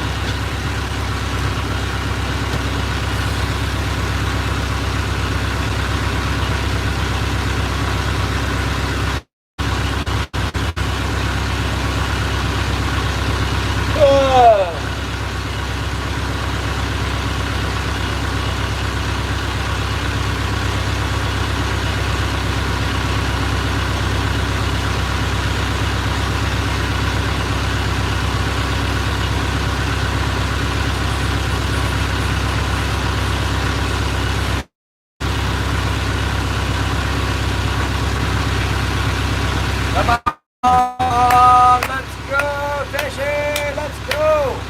I'm cold.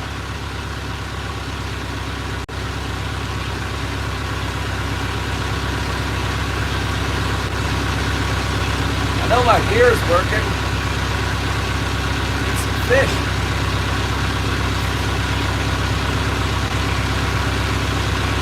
Just need to run over some fish. We need to come up out of the deep channel and start biting up in here. Oh, summon your favorite YouTuber, Alaskan Water Catchers!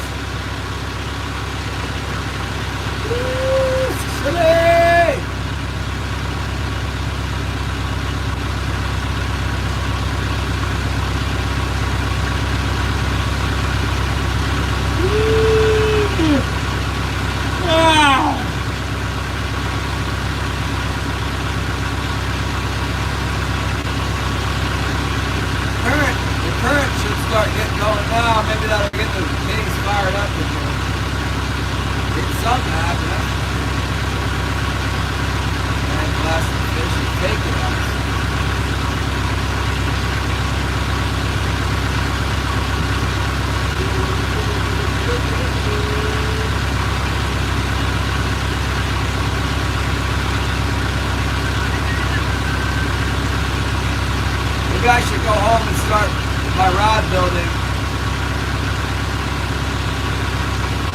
I saw the new rod, the new mud hole, the big rod building company mud hole won't ship to Alaska. So I went to this place called Get Bit, and they're like, we'll ship anywhere. And then I, just for the heck of it, I put a rod blank in the cart, and it was like, ooh, that's gonna be $200 for the rod blank. I wonder if I could get like 6 of them for $200. I'm paying $200 for each one. Edmonton! I was thinking about you. Thanks for coming. Wondering if the Edmonton was going to show up. Gladys, where have you been? We got 2 small king salmon, not big enough, and 1 strike. Caught them all yesterday. We're right by the harbor. As I was cutting that deer up all morning, I carefully skinned and quartered the deer and cut the back straps off. I cut from the back strap all the way up into the neck and made it into like a deer fillet. You know, it's like this long. And I hung it up in my shed along with the quarters. And I'd also cut the rib cage off. Both rib cages complete. Hung them up. When I left, there was some crows looking at the dead deer head. No, the backbone is still on the deer head, and the crows were eyeballing it. I shot at them with my pellet gun, but I don't think they were convinced. Age scene, baby, no, nice deer. Fishing for striped bass, tautog. So that's the other one that they got, haddock out there.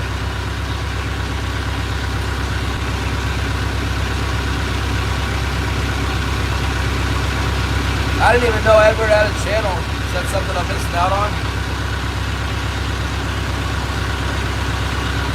It was right in here where we got that strike yesterday. I did see 2 fish. We get another one? Come on.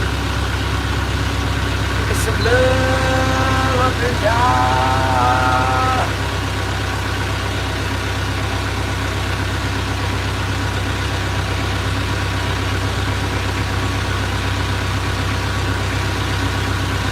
CalStar, huh? So I rented a rod, and it was,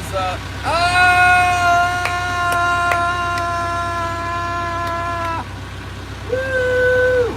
That was cool. You guys see all those hands? That was like 100 people. That's way more people than I got in my, virtual thumbs up. Thanks, Shannon. Thank you so much. Lost my train of thought. Oh yeah, I rented a rod on the Shogun. It was a Seeker, and it said right on there, Shogun, big white letters. Handle was all cracked up. It was pretty long. It was like maybe 8 foot, maybe 8'6". I don't know. But it was thick. It was like the thing was thick. That was a serious rod. All it had on it was 50-pound test leader, but I think it had like 80-pound main line. It might have been 65 pounds. I'll show you how thick it was. This blank was like, at the base, it was like that thick. I don't know, it was pretty thick. It's a nice plug, huh? Put that out there. I put it out there to catch any fish. I'm not catching nothing right now. Cornfields? Too many? They hide in there? Just wait outside the cornfield. They'll come out. You got it too easy. They'll come around. It's that time of year. They're walking around, running around, getting stupid.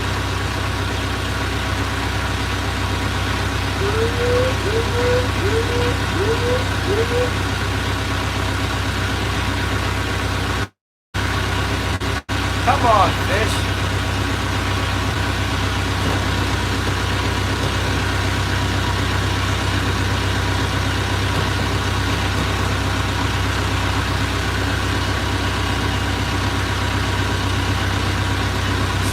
sea otter over here. Hope they start getting them with these birds. Oh, little ones? Little ones are good. I got a little one all chopped up and hanging in the air. Yeah, I don't think that deer weighed much more than maybe 120 pounds.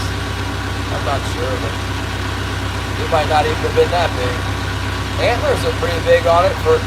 By the size and the weight of the deer, it had pretty big antlers, but for a blacktail. But I don't think it was all that heavy. Had a pretty thick coat. He had a winter coat on.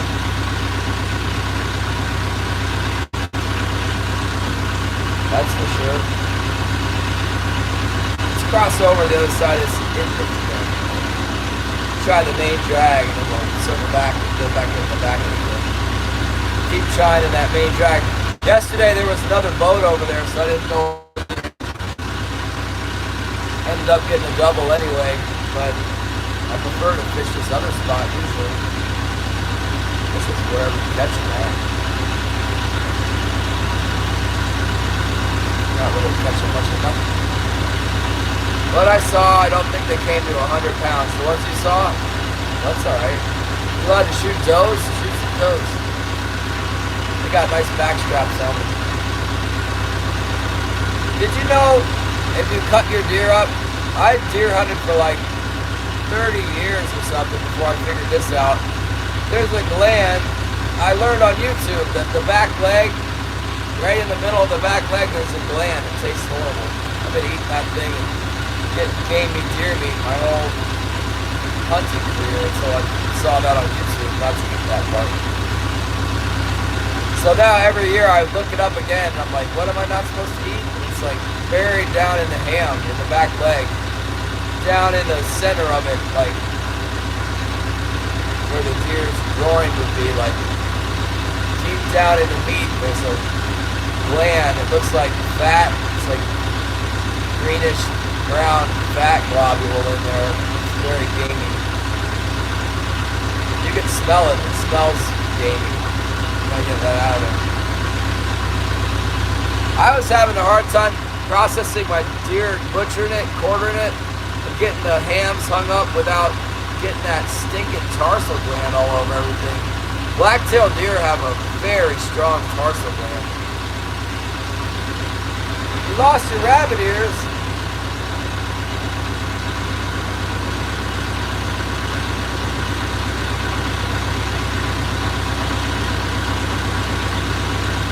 I feel like I'm about to be rabbitized.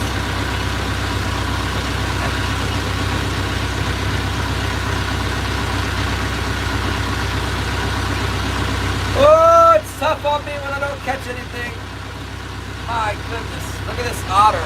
Look at the otter. It's got like full immunity. It's just like, it's looking at it, sees me looking at it, now it's gonna go down. The phone wouldn't let me turn around. Look at that weather I'm dealing with. Just total black everywhere. Gray. Just blah. Bad fishing.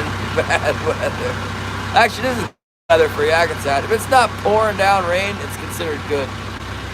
We're in the good zone right now. Oh! Oh! Oh! I got the ears! Look at that! Oh! I got the ears on!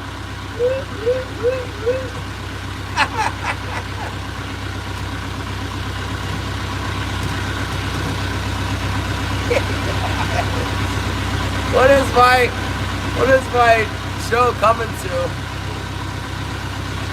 What do I gotta do next? Edmondson! I got the rabbit ears!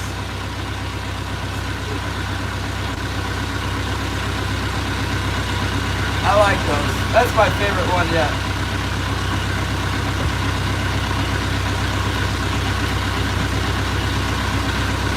Oh boy. Oh, we got the clutch. It's clutch. It would be clutch if we could catch a fish. Come on, fish! Trolling around all afternoon in here and I get nothing.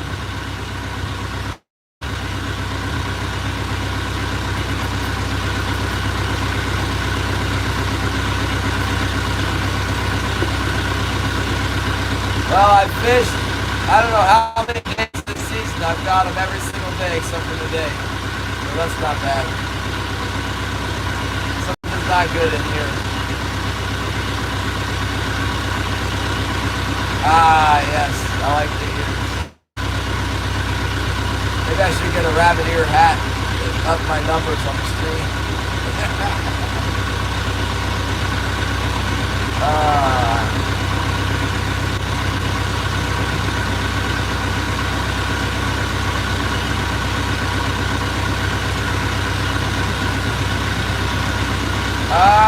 I've had this boat for like 4 years. I don't know. I'll tell you what, the years just start, I mean, they just start rolling by here ever since I've been like 40. It's just starting to accelerate, you know, the years go by so fast. That's why I figure I better go ahead and get married to Holly. I'm like, yeah, let's get married. I should be married. Pretty soon I'll be like 60 years old.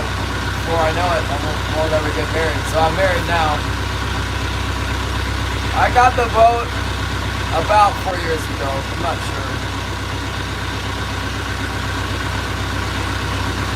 I had that Sherry Lynn boat for a while, and it was starting to get near the end of its usefulness for like without major repair. What is this? It's a golden goat. Look at that thing. Don't look at me like that, goat. Yeah, I think that the Sherry Lynn was about to like, I was gonna rip the mast off of it. I was going out in some rough weather to try and make my living, you know. Very rough water out here in the wintertime. There's no real reason to go out there yet because it's just not the right time of year yet. Anytime now there should be some fish that start showing up in the middle of the bay. And then it's worth going out there. But like in October or the beginning of November, it's just usually it's not worth it. There's nothing out there. The fish are all back in the deep channel and they start showing up in the shallows. And it's time to go out there. I mean, it's almost time.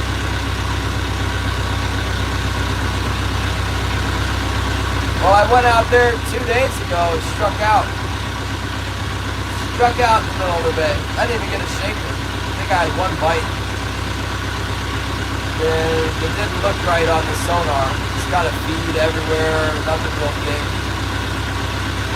But the channel back up, you know, where I usually catch in October and the beginning of November looked right. But the fish was so slow. But the fish are pretty big, you know. So hopefully tomorrow we go out there and get another 3 large fish. You know, that'd be fine.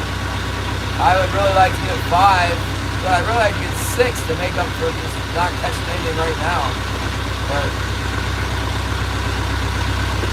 if you're not gonna catch anything, it's a good spot to do it. It's right next to the harbor. Let's turn around and go back in. Won't cost me too much. I need to mail in my old, I got a busted reel, I got an old AVET reel, I need to mail it in and get it fixed. Look on my other boats to buy. No, I'm not looking at other boats to buy right now. This is a good boat for what I'm doing. Really good.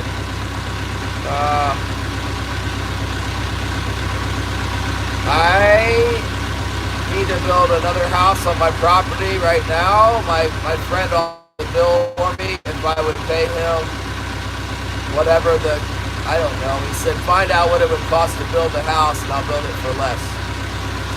So, he's got a sawmill, he's a carpenter, he's a strong Christian believer and a mentor to me, and I know that he would do a great job building the house. It's a lot to bite off. I pretty much have to do it. I pretty much just do whatever he says.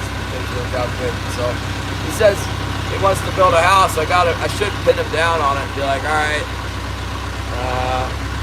when do you want to start building that house?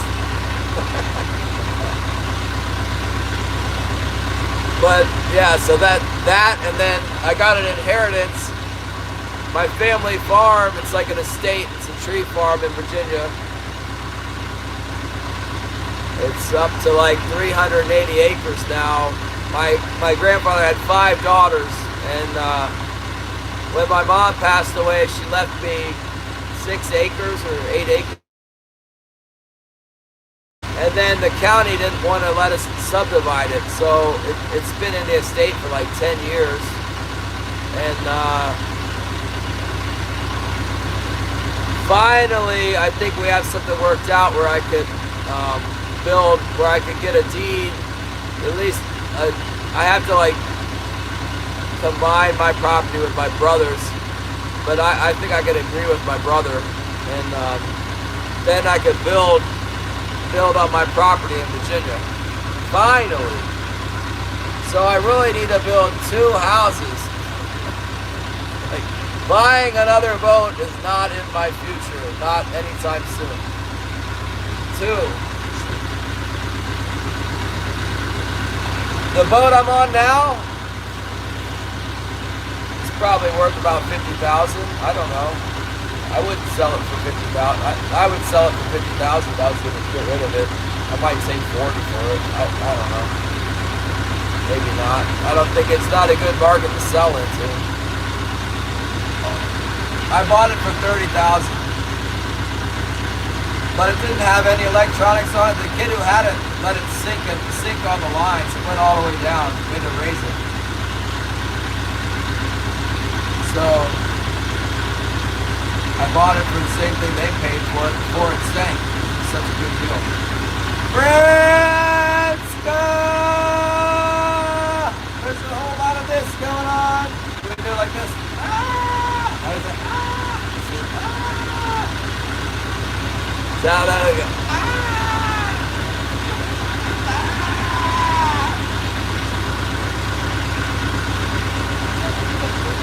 Ah! Get out of here! That's what you get.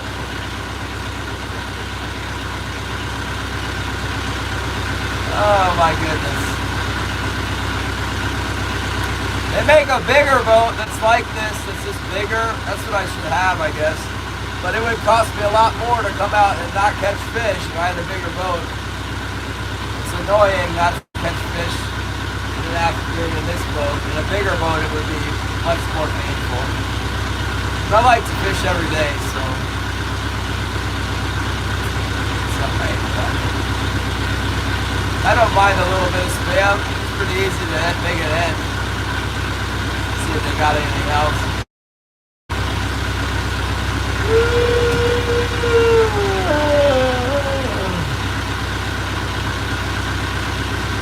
Maybe I should shallow up. I'm fishing kind of deep for this area.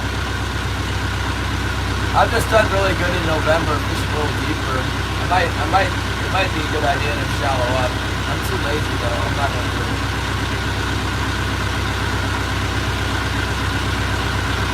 Yanmar. My old boat had a Yanmar in it. I have a Yanmar in my garage. In my boat shed outside, I got a Yanmar under a tarp. I got a spare engine. I was gonna put it in my old boat because that boat has the Yanmar in it, and then I got this boat, so I still have the engine. And then this engine has got some problems, and I was gonna put the Yanmar in this boat. And my mechanic was like, "Don't do that. Your engine is good. It's super heavy duty, 1,200-pound Perkins.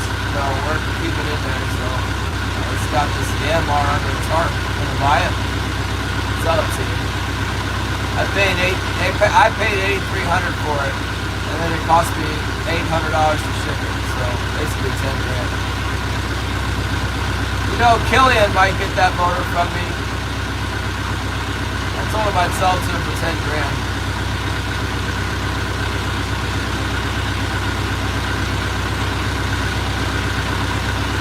Barracuda? What the heck is that? Come on, you stupid fish. You know you're in here. There's always a fish or two in this spot. What time is it? 2:30. I just feel like quitting. I'm not gonna quit. I'm just gonna keep trolling. Hopefully we catch one. If you guys weren't here, I'd probably take revenge on the fish and kill one to keep, take it home and eat it. 26-inch meat, that's so easy. Barracuda is the bullhead fish. Oh, okay. Yeah, I have a Perkins in this one.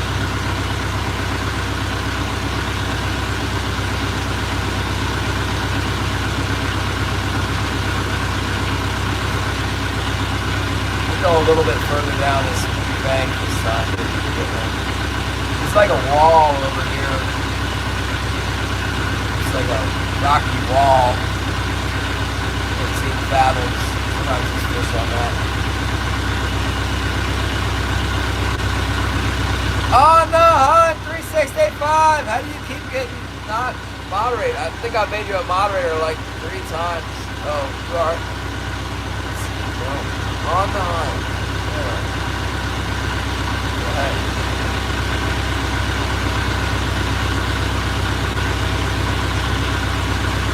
Dude, I couldn't find the bullet. There's a rifle bullet in that deer somewhere. I don't know where it went. It must be stuck in the spine or something. I wish I had a metal detector. I do. Find the bullet. I want to see it. I guess. Probably look just like they do when they come out of the ballistics gel test stuff. There'll be a copper bullet flattened out in the front with no pedals on it. I don't know what's happening. It might be like when I'm cleaning the fish, the water droplet sprays on the screen, and then it might be that. Oh, Patrick, thank you so much for the membership. Thank you very much. Yeah, even like my managing moderators, sometimes they get unmoderated. That happened to Gary the other day. I didn't do it on purpose. His buttons get pushed, you know. The old phone, huh? That's interesting.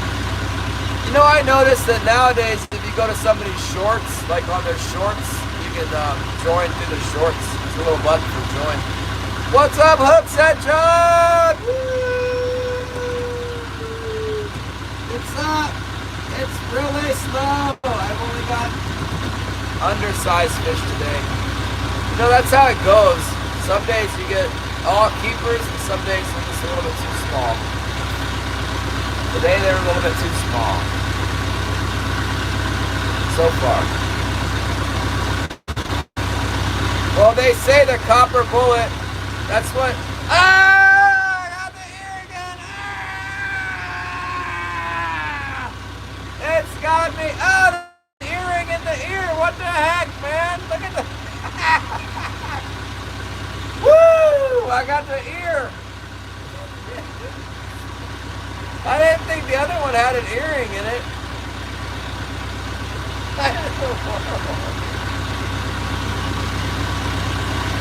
Nathan Siak!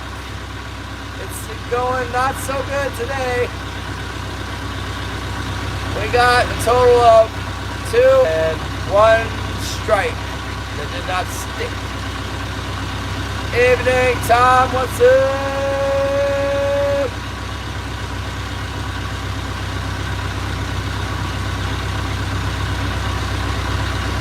We're gonna go a little further down the bank than we did the other day. I don't have time to go to the other side of the inlet, and so I gotta go pick up Holly. Oh, the happy poop! Oh, it's happening again! Oh, 26 times the happy poop! Oh my goodness! Ah! 47 happy poops! Oh my goodness!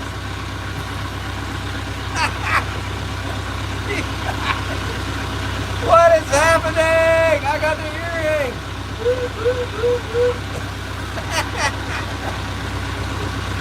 Oh my goodness. This has turned into a regular circus around here. 117 poops. What are you doing to me?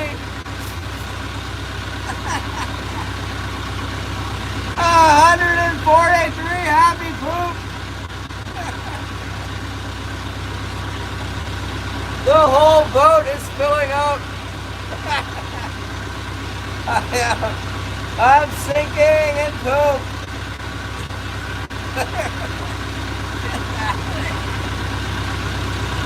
Oh my goodness!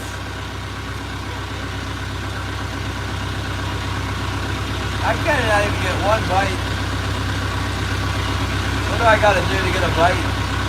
Probably go to the other side of the,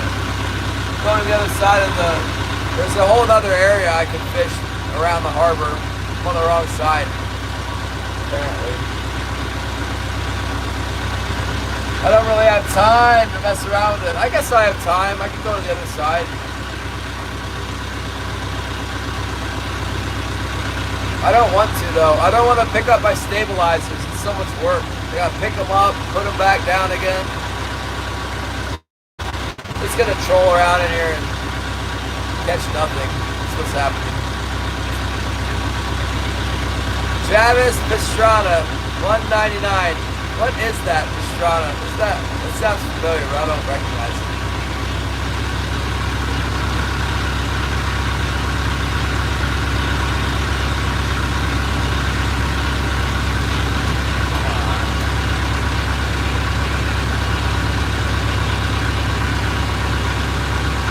About to try a different spot. That was a lot, Shannon. It was.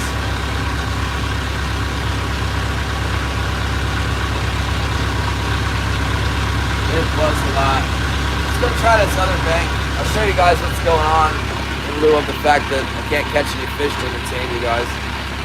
We've been all over this thing. We went all the way up there and back, went all the way down there, went all the way up, we went over here. Let's go try over here a little bit. But I gotta kind of stay around the harbor area because I got Holly's truck. I gotta go pick her up. We gotta go to a basketball game. I really don't want to go to the basketball game.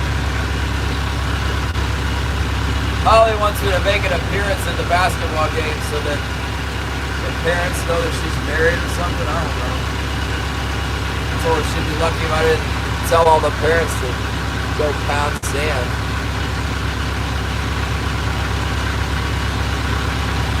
All these years I've just been minding my own business on the fishing boat. Now that I'm married to the teacher, I got to go to the school functions. Get out of here. I don't want to go to the school function.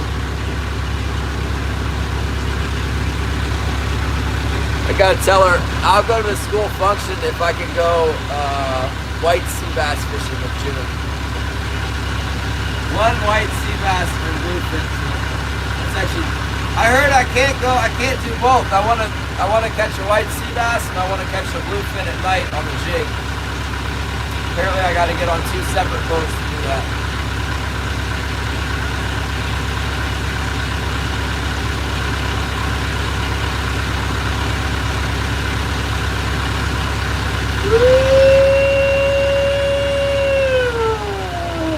Jumped out of a plane with no parachute. What? Annapolis? You're in Maryland? What, do you have one of those wingsuits or something? You jump out of a bush plane onto the beach or what? How'd that work?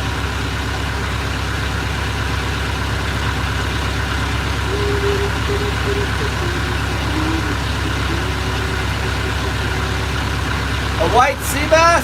It's like a gigantic gray trout. Think of a 50-pound gray trout. That's what it is. The weak fish, 50 pounds, big one. I think they get even bigger than that sometimes. But 50 pounds is like a big trophy one. It would be like catching a 50-pound striker, or maybe not even that, like a 40-pound striker. I don't know how many big strikers you guys got anymore. I used to get them 40 pounds pretty regularly. In the winter, we'd go catch them. 40 pounds was the number that we could get, the big one.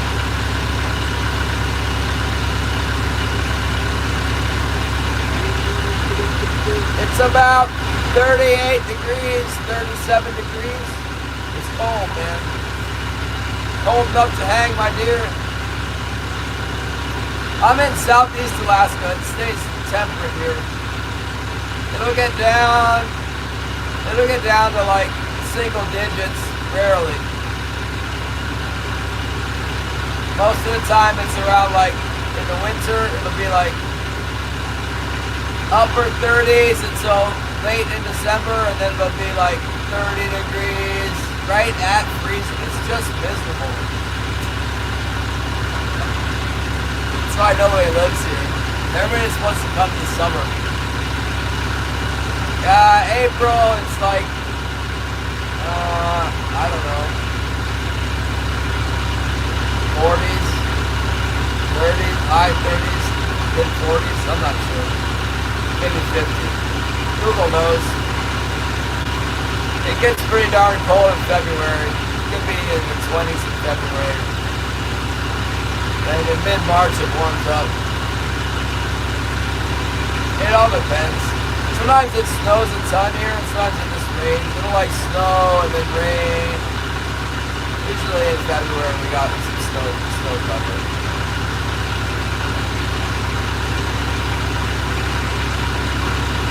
Nah, it usually doesn't go negative here. Very rarely. It's not unusual for it to hang out in the low teens though. It gets to be in the teens like a couple weeks a year usually. They'll go down in the teens for like a week, and then they'll go back to 32, 33, and then get cold again. I just see Terriel.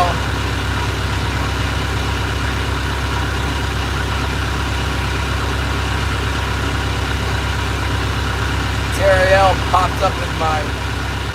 Trying to catch anything? No, I'm good for king salmon. It's my job. And I'm not doing a very good job today.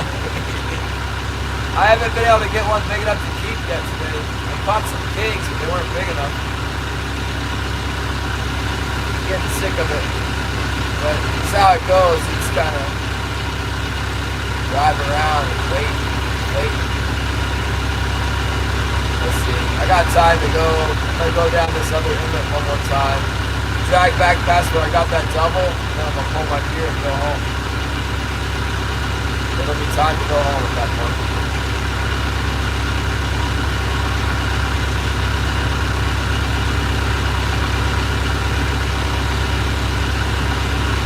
Yeah, octopus if I can get it. That's the preferred bait.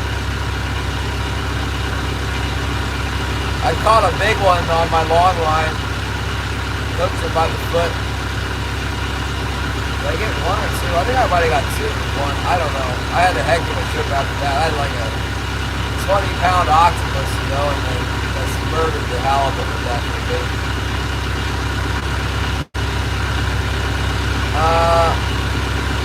I got all kinds. I got spoons, like,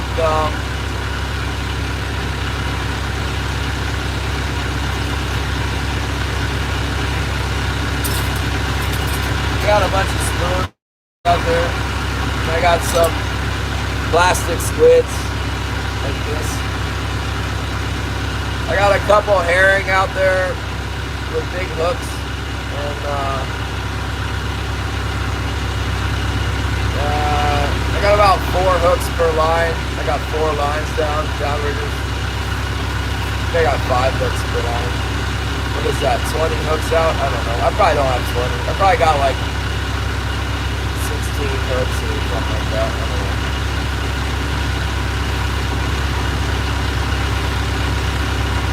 And I send you on Alaska Frozen Box.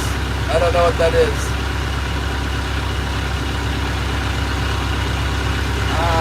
We got Alaska Airlines air cargo back in the day. What's up? I've got a red dot heater. I need to install it. My mechanic knows how to install it. I will when it gets cold. When it gets cold up that my windows are all frozen, I'm going to do something about it. Because it'll start coming into my day and wait for my windows to thaw out.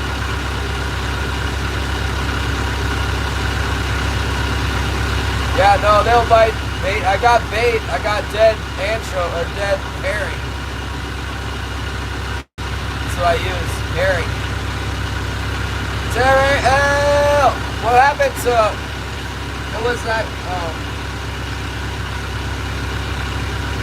Is it Bobby A that came in and was asking about the trip? And I was like, oh, Pat's got the trip. And then he was like, or I don't know, he took off after that. And then that guy Bing joined the membership, and I was like, oh yeah, that's good. I'd like to. Who was it? I don't know. It's like both those guys. I'm not sure if I offended them or what. I got a fish on, guys. Hit like another 20-incher. I don't know. It's maybe, yeah, it's a really upset 20-incher. Let's see if this one's bigger. Oh, it's getting bigger. Come on, maybe I got two 20-inchers on here now. Right in the same spot where I caught the last one. Got something on there. Let's see what we got.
About that.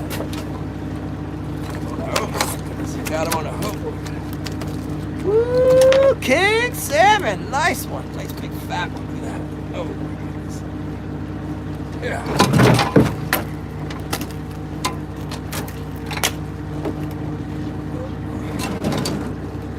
Hit him, but I don't want to break my bait head.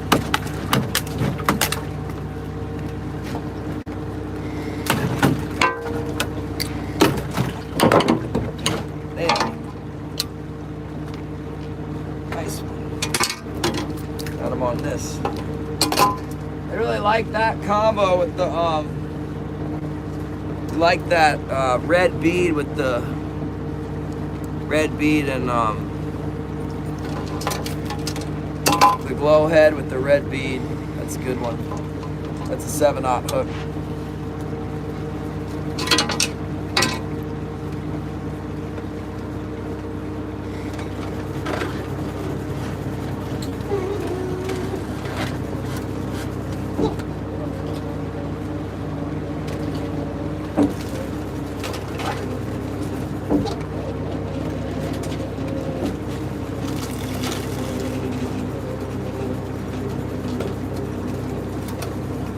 I got him now.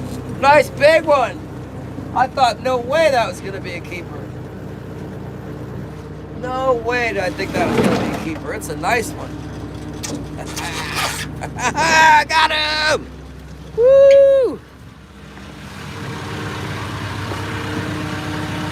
You know what? We really need to get a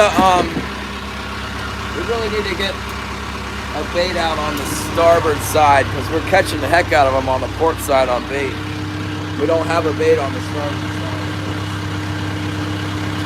Let's see.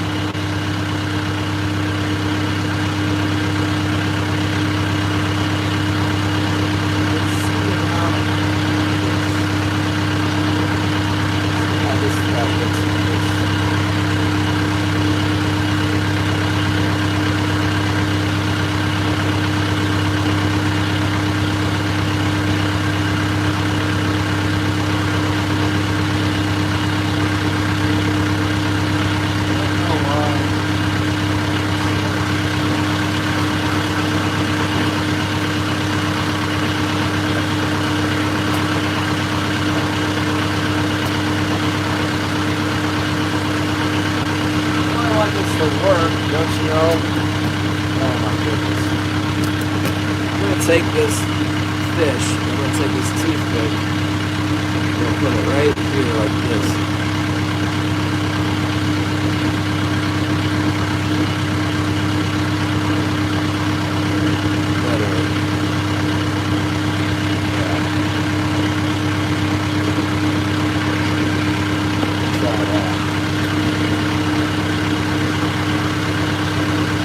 Try it.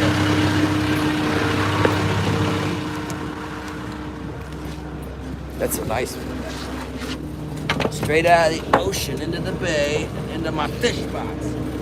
It's hard.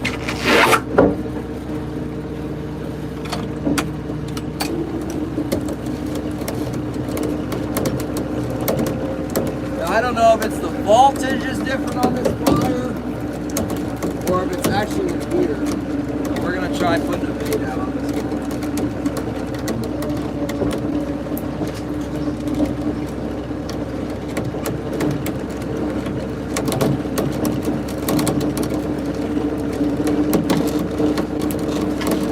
It could be the leader length of the flasher.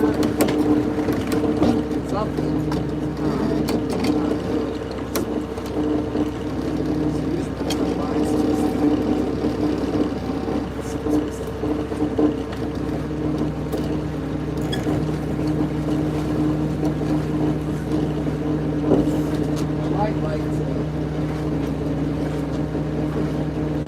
Set this one a little bit higher. I'll put 2 spoons. Then I'm going to put the bait. 1, 2. So that I have 2 different layers of the water column covered with the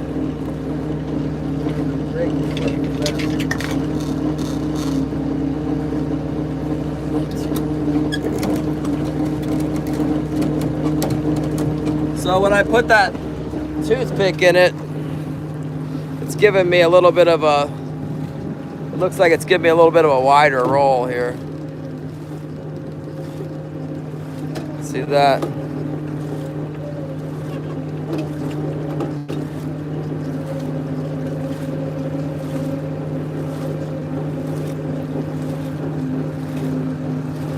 Where'd it go? Yeah. That's what we're looking for. I don't know. Going a little bit quicker. 1, 2,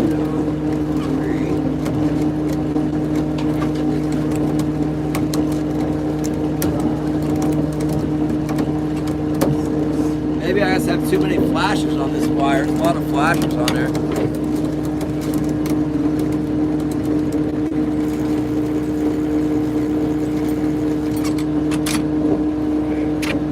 That's a nice fish right there. Look at that thing. Nice thick one. Nice fish.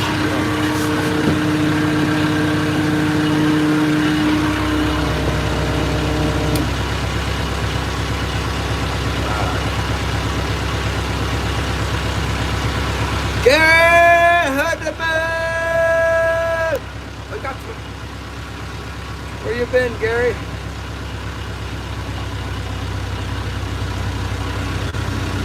Anchorage. Back in the day.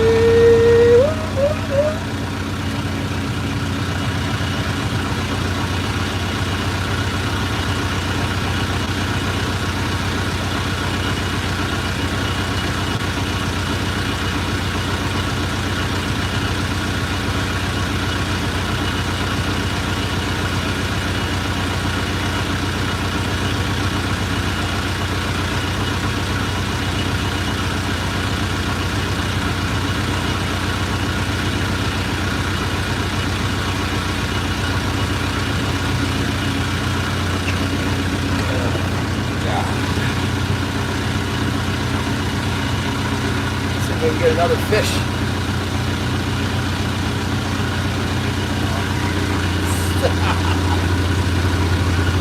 I got red flashes out there, man. That one bit of red flasher on the other side. That's what we got him on. The red flasher. Let's go back around. I didn't think that was going to be a keeper.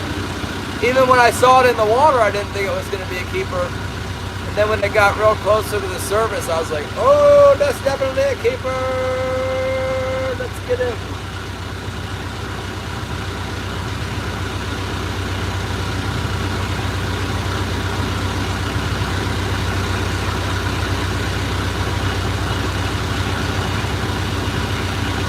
Trying to turn the boat. I don't know if I can get the boat turned around inside here before I hit the bottom.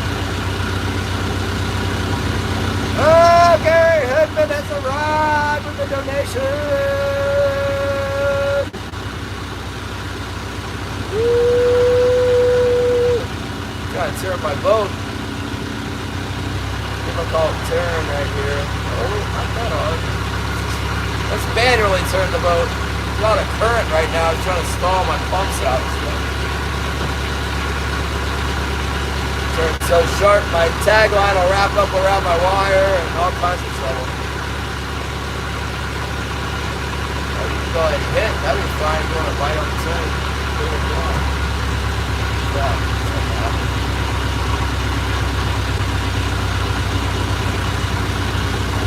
Here we go. Happy food storm it was. Man, that herring was really rolling fast. The thing's spinning like crazy. It's kind of amazing that they could even catch it. I don't know how they're supposed to smell it. How are you going to smell something that's spinning around that fast? You think scent's going to make a difference? That thing's like...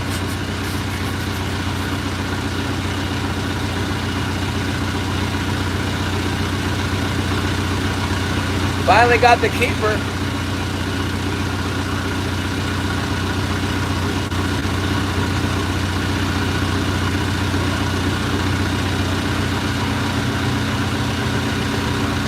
They're biting the bait. Eating up on all that bait.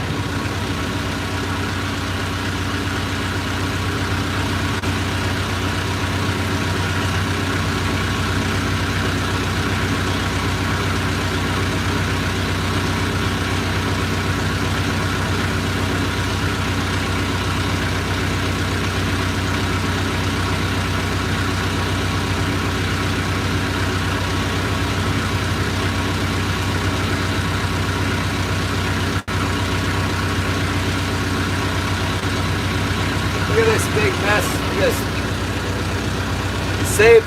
I saved the fillets. One herring left from that other box. I saved the fillets that I made from that other green. We got greens now. I told the guy I want red or yellow, and he came out of the bag with green.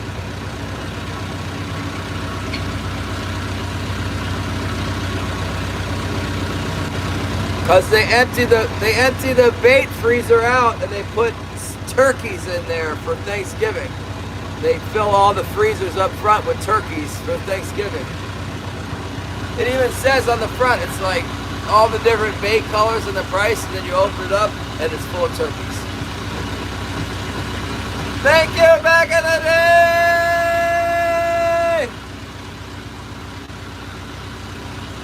day! He's no turkey. Woo! Shannon! Elon Musk is gonna get paid!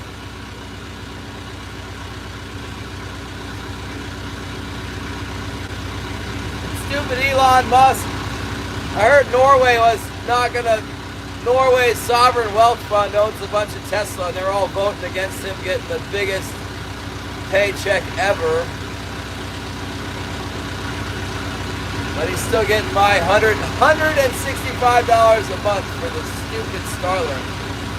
That's the only way we can keep doing this, you guys, is Elon Musk's satellite frenzy up there is giving us service.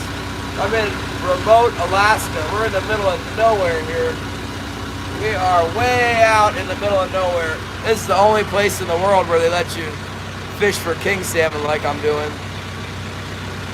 Elon Musk needs paid to make it happen. Because it's all the Starlink is the only way we're streaming from out here.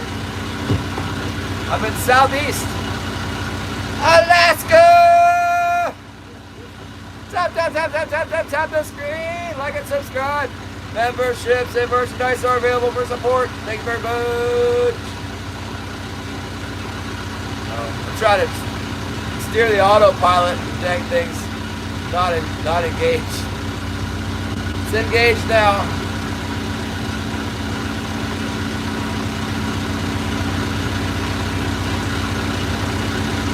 Yeah, it's a keeper. I'd have to measure that one.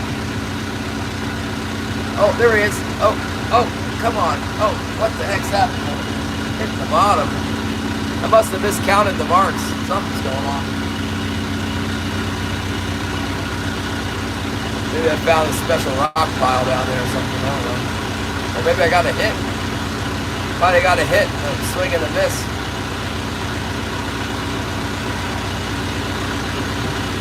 That might have been a hit.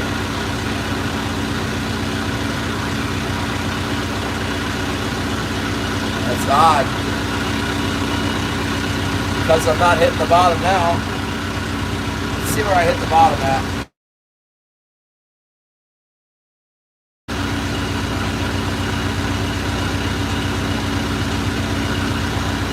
Oh, it's okay, Sarah. You're always an encouragement to me. Just having you around.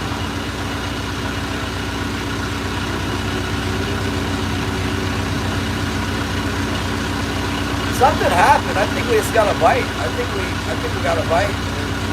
Stick. We probably ate that herring. It acted like it was hitting the bottom, but 76 feet deep right there.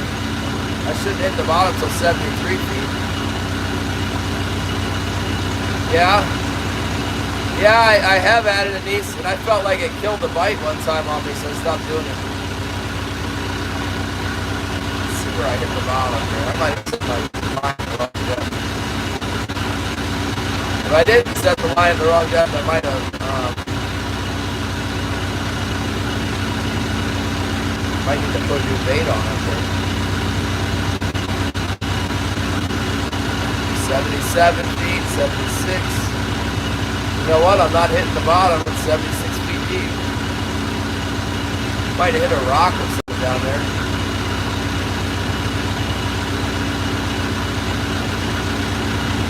One year I used anise. I was using it. I caught some fish with it, and I don't know. It's expensive to buy at the store. I didn't feel like it's worth it. Stop using it. I would just, one thing I've done before is I'd soak my toothpicks in anise oil. Wipe down the herring heads at the beginning of the day. And sometimes it seems to work good, and sometimes it seems to like repel the fish, so I'll stop doing it. I like the herring oil or sardine oil or all the bait scents from like Bro. Good. Thank you, Edward. You guys are much support, much appreciated. That must have been a bite. It's inexplicable otherwise. No, I guess maybe what that was is my tagline for my float must have been wrapped up around the wire, and then when I straightened out, it came unwrapped. That makes a big bust in the gear. We can clean that fish real quick. Let's pull offshore just a little bit. We'll clean that fish. At least we got one. Stupid fish. All day long we didn't get one. Finally. I'll pull offshore. Sometimes I feel like if I go back over the fish in the wrong direction, it puts them down. So I'm going to go offshore a little bit, clean this fish, and then we'll come back in the same direction as we caught them in. We caught two going this certain way in the same spot. We're gonna loop out and then come back around and see if we can get another one in the same spot. Perfect. If not, we're gonna go over to the other side of the inlet here.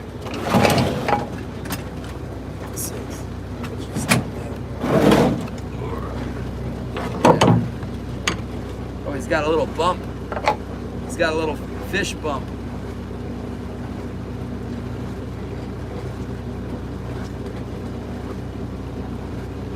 Cut it off. Don't tell the buyer.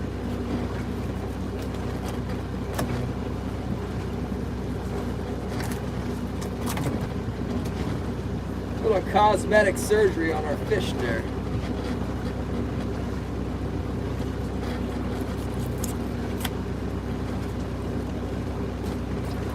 This thing's been in here for a while. It's been feeding up on shrimp and tiny herring, just like normal. See that? Tiny herring and shrimp, little shrimp.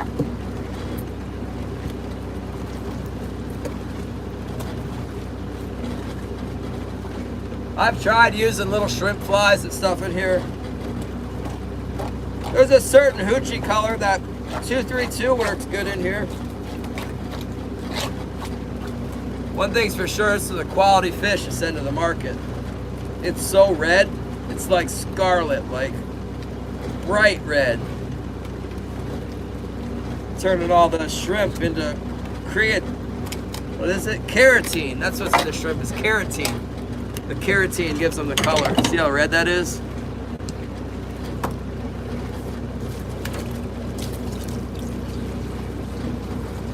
Real nice fish. Yeah, it is. What's that?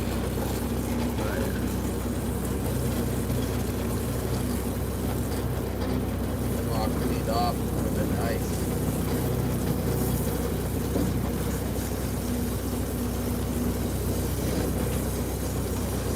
This new fish buyer's probably gonna try and number 2 me for that little bump on him.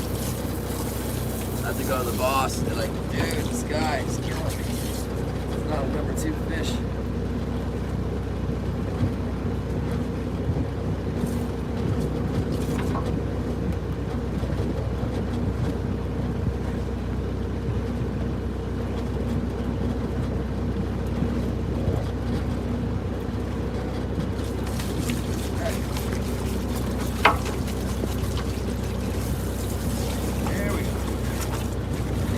You guys can't see what I'm doing over there. I'm over here.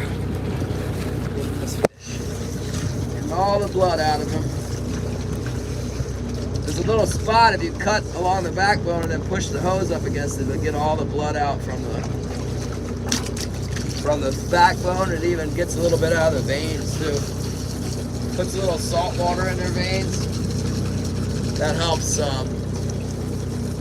storage. I love it. I like to do that to my own fish. They're delicious like that. Alright, I got this thing all set up now. Hold a couple of fish.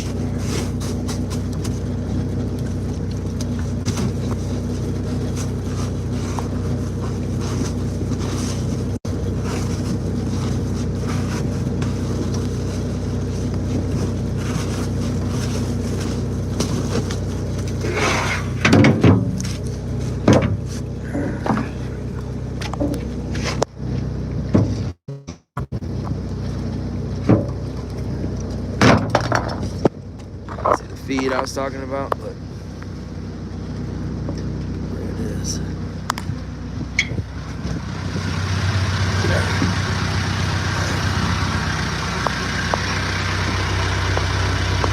Turn around, turn around, turn around.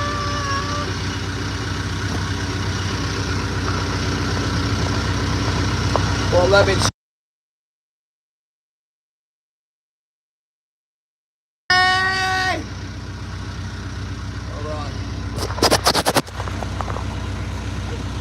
There we go. Stay.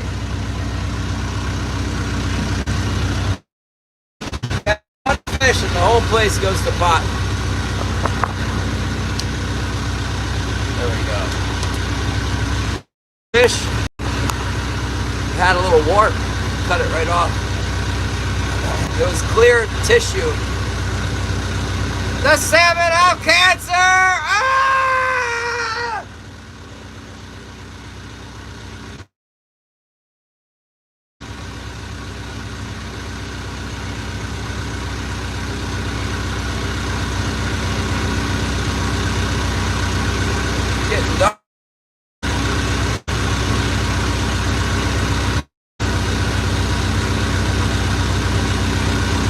God, I finally caught one. Oh my goodness. Been working for that. Real hard.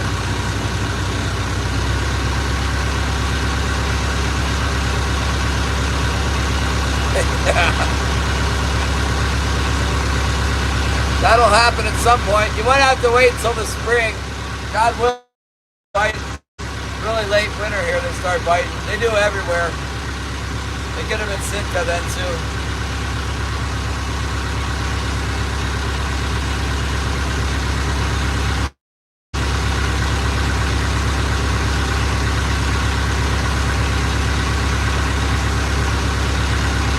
There's a salt chuck over here that holds fish a lot of the times. It's like, I don't know.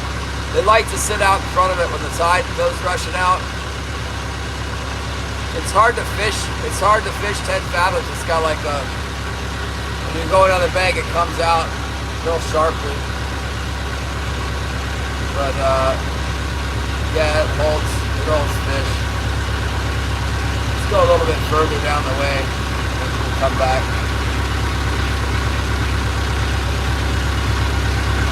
It's all hands on deck. 1, 2, because I gotta steer down the bank here. Oh yeah.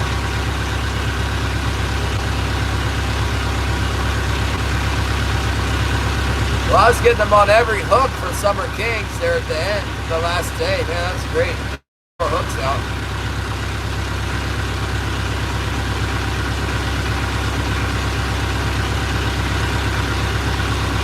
Oh, you got him!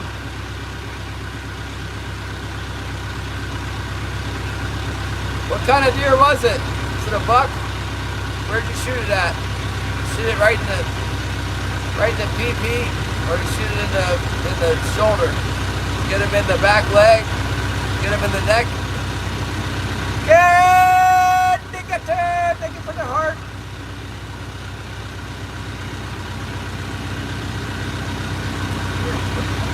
Here, Alaska! Gotta get lined up here. I ate all the ice cream at my house last night. I told Holly if I didn't eat the rest of the ice cream, I was gonna probably die. She said I could have it. Did you shoot it with a crossbow or what? I want details. I want to know how that went down.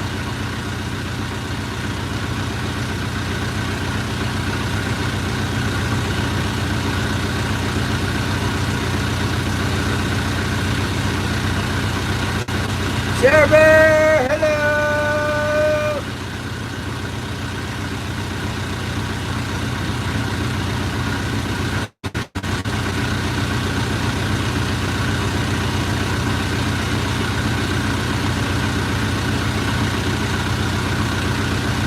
Here we go. Oh, the compound bow hard shot. What kind of broadhead?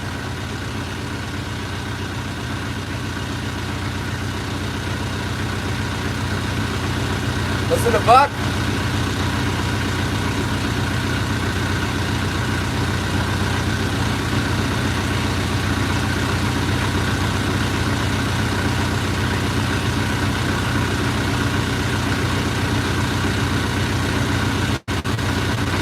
Pure Alaska must be busy. Winter Kings is too slow for Pure Alaska.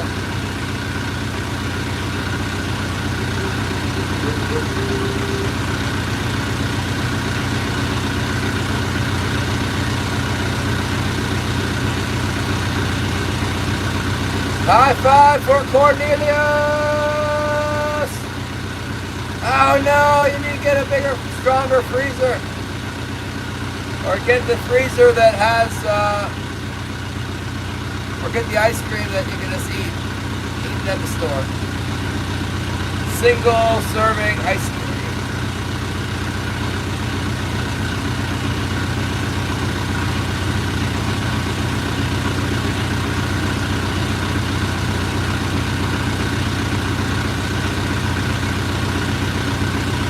Gee, I'm I'm glad we got one. It was looking pretty bleak there for a minute.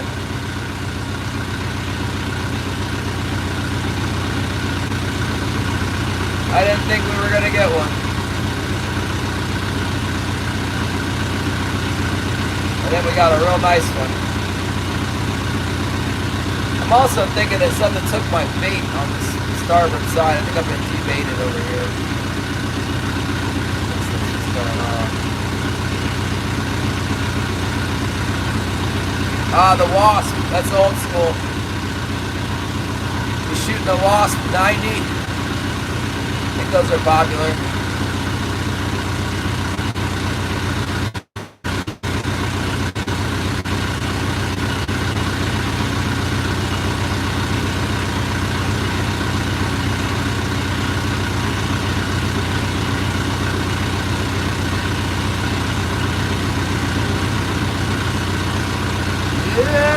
Got hooks in, alright.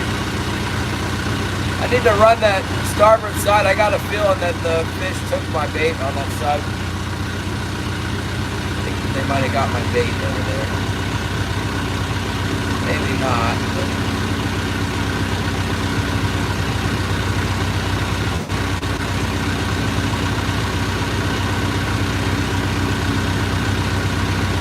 something certainly happened on the main line on the starboard side. It acted like a fish. And then, no, it acted like I was hitting the bottom. Garrett! Hold on, I'll show you listening. 1 second, let me get the boat turned around here. Let me just turn the old shark around. Okay, good night, Amundsen. Thank you for the rabbit ears.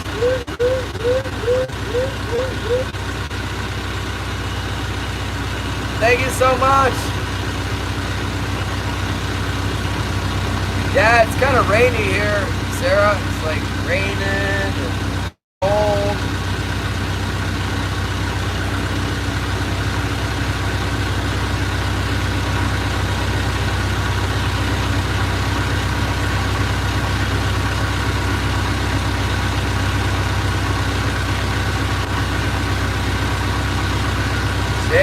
Shark.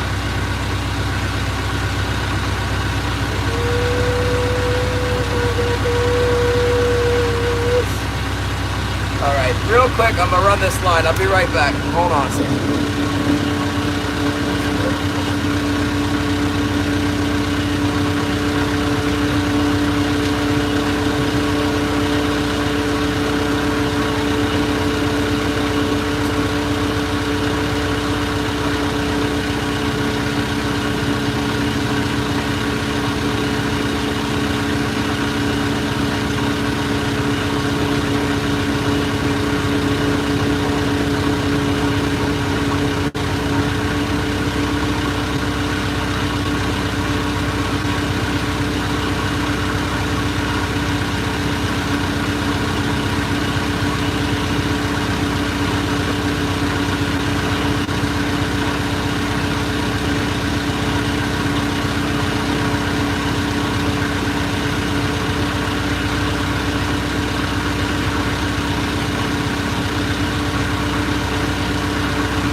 Yeah, I think I did. I had it set.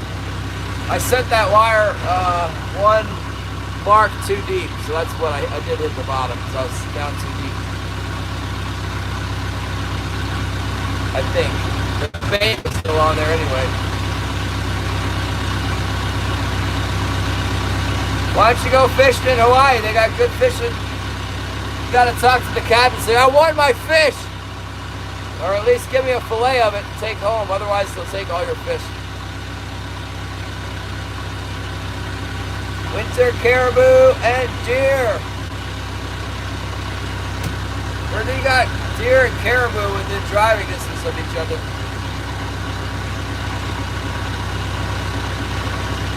I'm running into that shallow spot I was telling you guys about. Oh my goodness!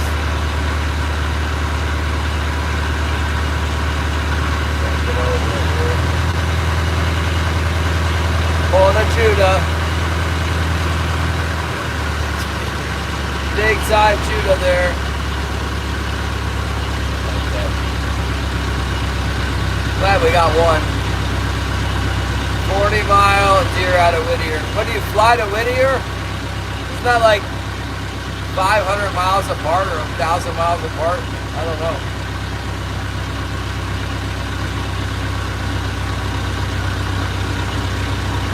As far as I know it is, Gary. I skinned it and quartered it out and hung it up in the rafters this morning, but a bear could still get it out of the rafters. I kind of had it in my mind that, I mean, I guess if I used a ladder, I could put it somewhere where the bear wouldn't be able to get it real easy. But it's out of reach for dogs, and I don't think that birds will be able to get it real easy where it is either. The problem with a whole deer hanging is the birds will land on its hindquarters and stand there and peck the heck out of the biggest piece of meat, you know?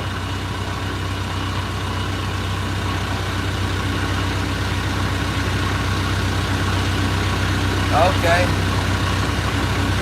Well, that's one advantage to being around there. I didn't know that was even a possibility.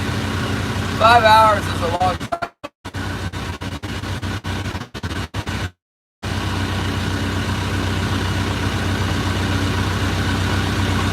$7 a pound, I know, for ground. It's $10 a pound here. You like that?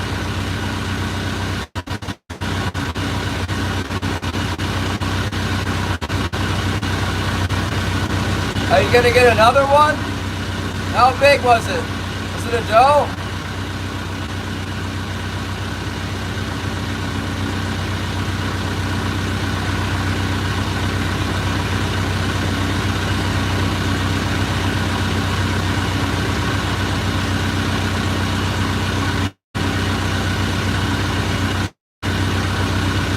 It's getting dark, you guys. 3:30 and it's getting dark. The golden hour right now. That's how I caught that one fish. The prime time. One come up off the bottom, attacked.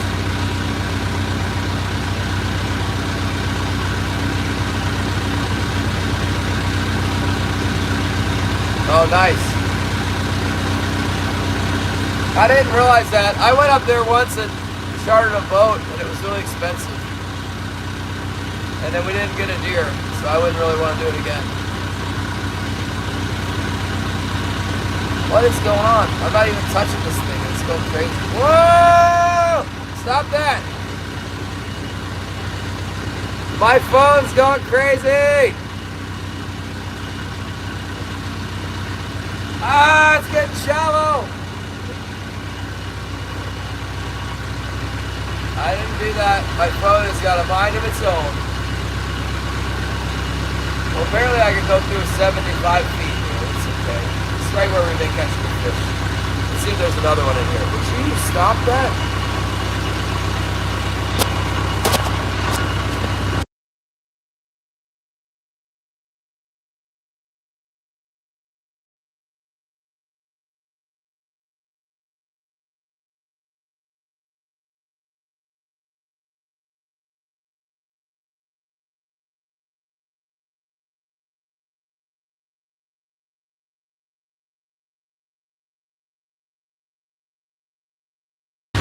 Got it. Screen and moisture detected. Audio is out!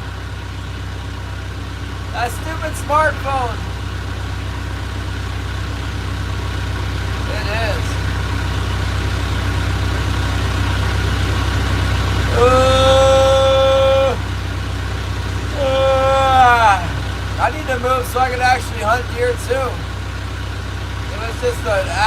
God that allowed me to get a deer this year. They're really hard to get here. That deer was delivered right into my lap. Walked right up, walked right out of it. That was great. I couldn't believe my eyes. I'm like, is that a deer? With big antlers. Are you serious? I don't believe it. It's too easy.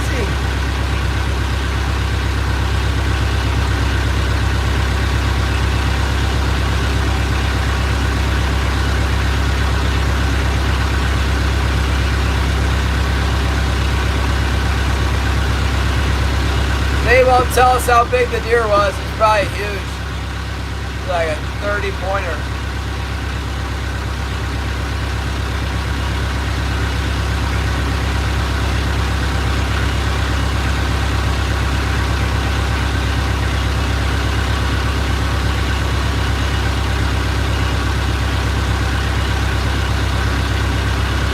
Oh my goodness!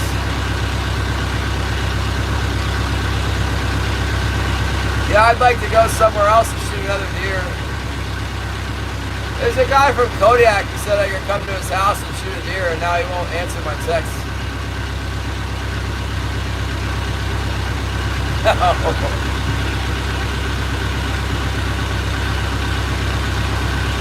Sure it happens.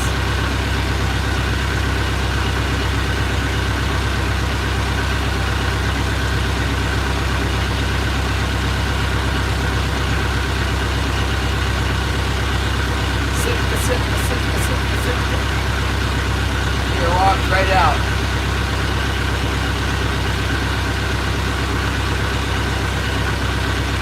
Nice. Looks nice in here. Come on, fish. This is right where I've been getting them. Is there another one in here? I'll take another one.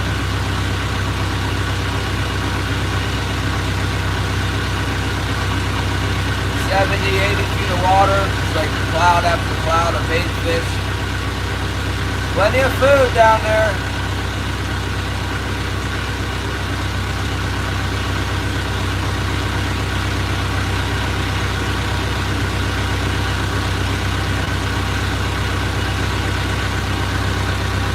Come on, one more. Deer ranches. Couple of friends, deer ranch in Texas. Yeah, I'm actually interested in that. I need a deer for my wall too that's like got pretty big antlers. But I don't want to pay $10,000 for it. I like those Texas deer with the big wide, high racks. I mean, who doesn't want a deer with the big antlers?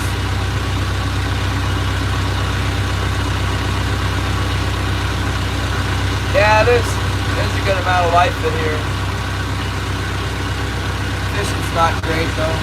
Kind of sums it up for the whole year. It's like these fish, but it's really slow so far.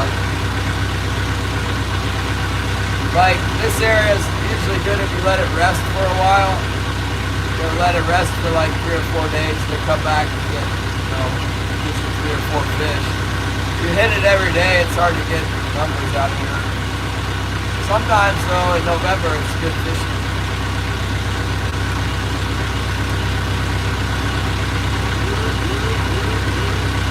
Yeah, they're expensive.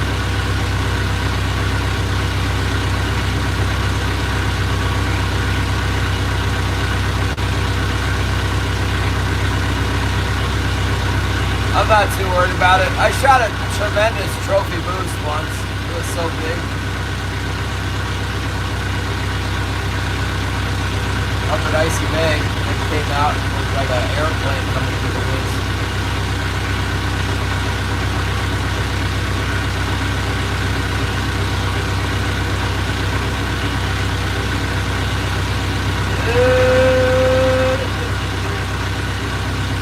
Whitetail deer are here. You can shoot them all year round, as many as you see. They came over the mountain from Canada. That's what they claim anyway. They don't want them. They say shoot them. Shoot them on sight.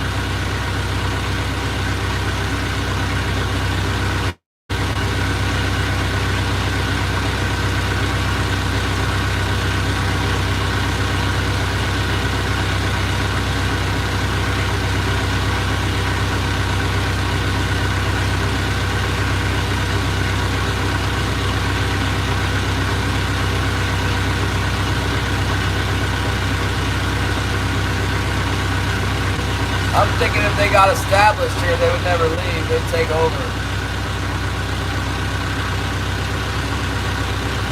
Not too wet.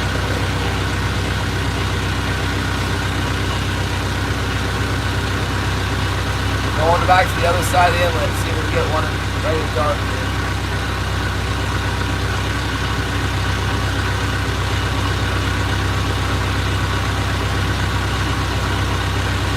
Blacktail, no, I don't never seen a whitetail here, but Fish and Game says they come over the mountain. They need to be exterminated. So I don't know if they've seen them with a helicopter or if somebody got one or they've got pictures of one or what. They say that they came over the mountains. Oh, there he is. There he is. Come on now. What's up? We got one on. We got one on. We got one hanging. Oh, my goodness. Stay on there, Fish. Oh, please stay on there. Come on. You can stay on there. It's okay. I'm highly apprehensive about this. This is the one with the small hook. With the herring with the small hook. Oh, my goodness.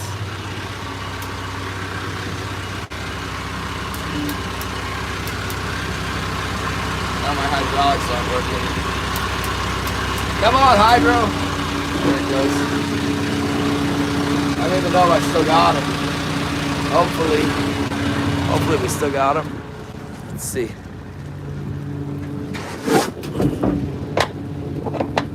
Everything's going wrong. I have a feeling it got away on the small hook. Come on. Small hook, slow speed, bait.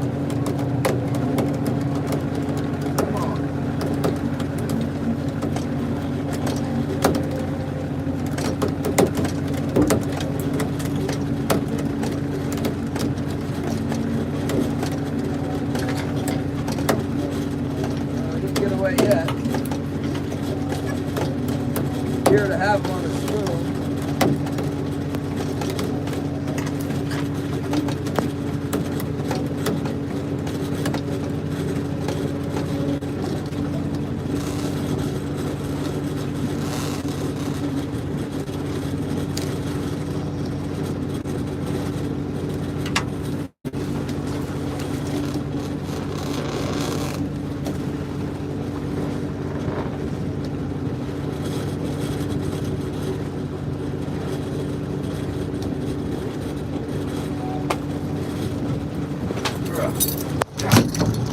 Nailed it. How do you like that? Nice fish. Ooh, man. Thank you, Lord, for a beautiful fish.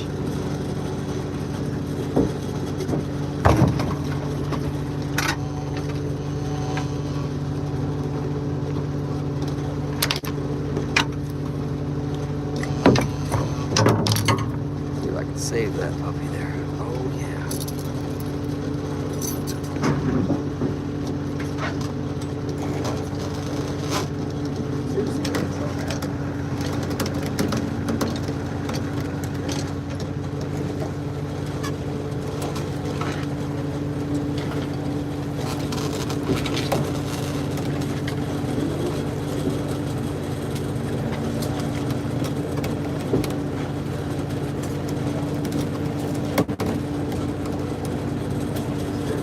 Got him.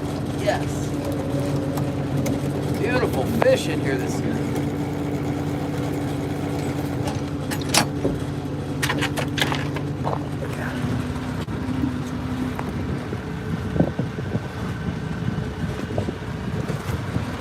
Oh, got one. Yes. Thank God. That's a nice fish.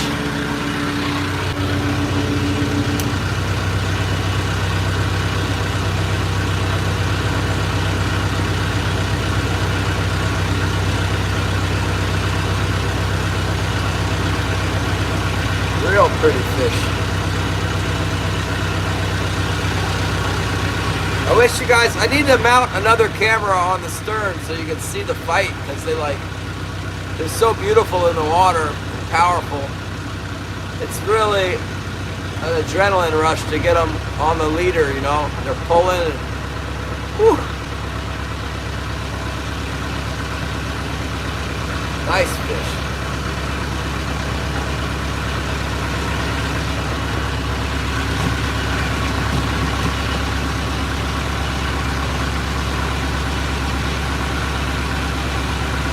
sharks out north. I got one.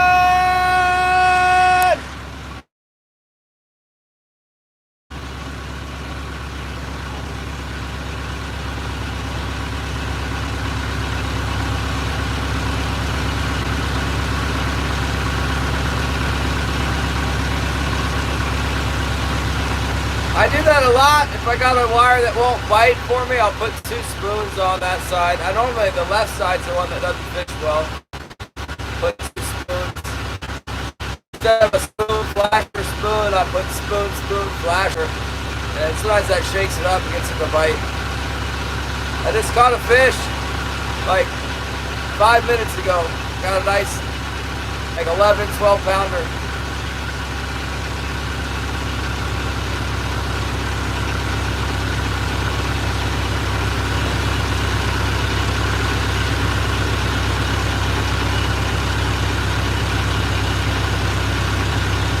Yeah, I put it out. That's what it bit. It bit the spoon. I gotta put that white flasher, but I put it up a little bit higher so I could have a bait like right by the bottom and then a bait like mid-water. So bait, and they hit the spoon in the money spot. That's the one up from the cannonballs, my #1 location.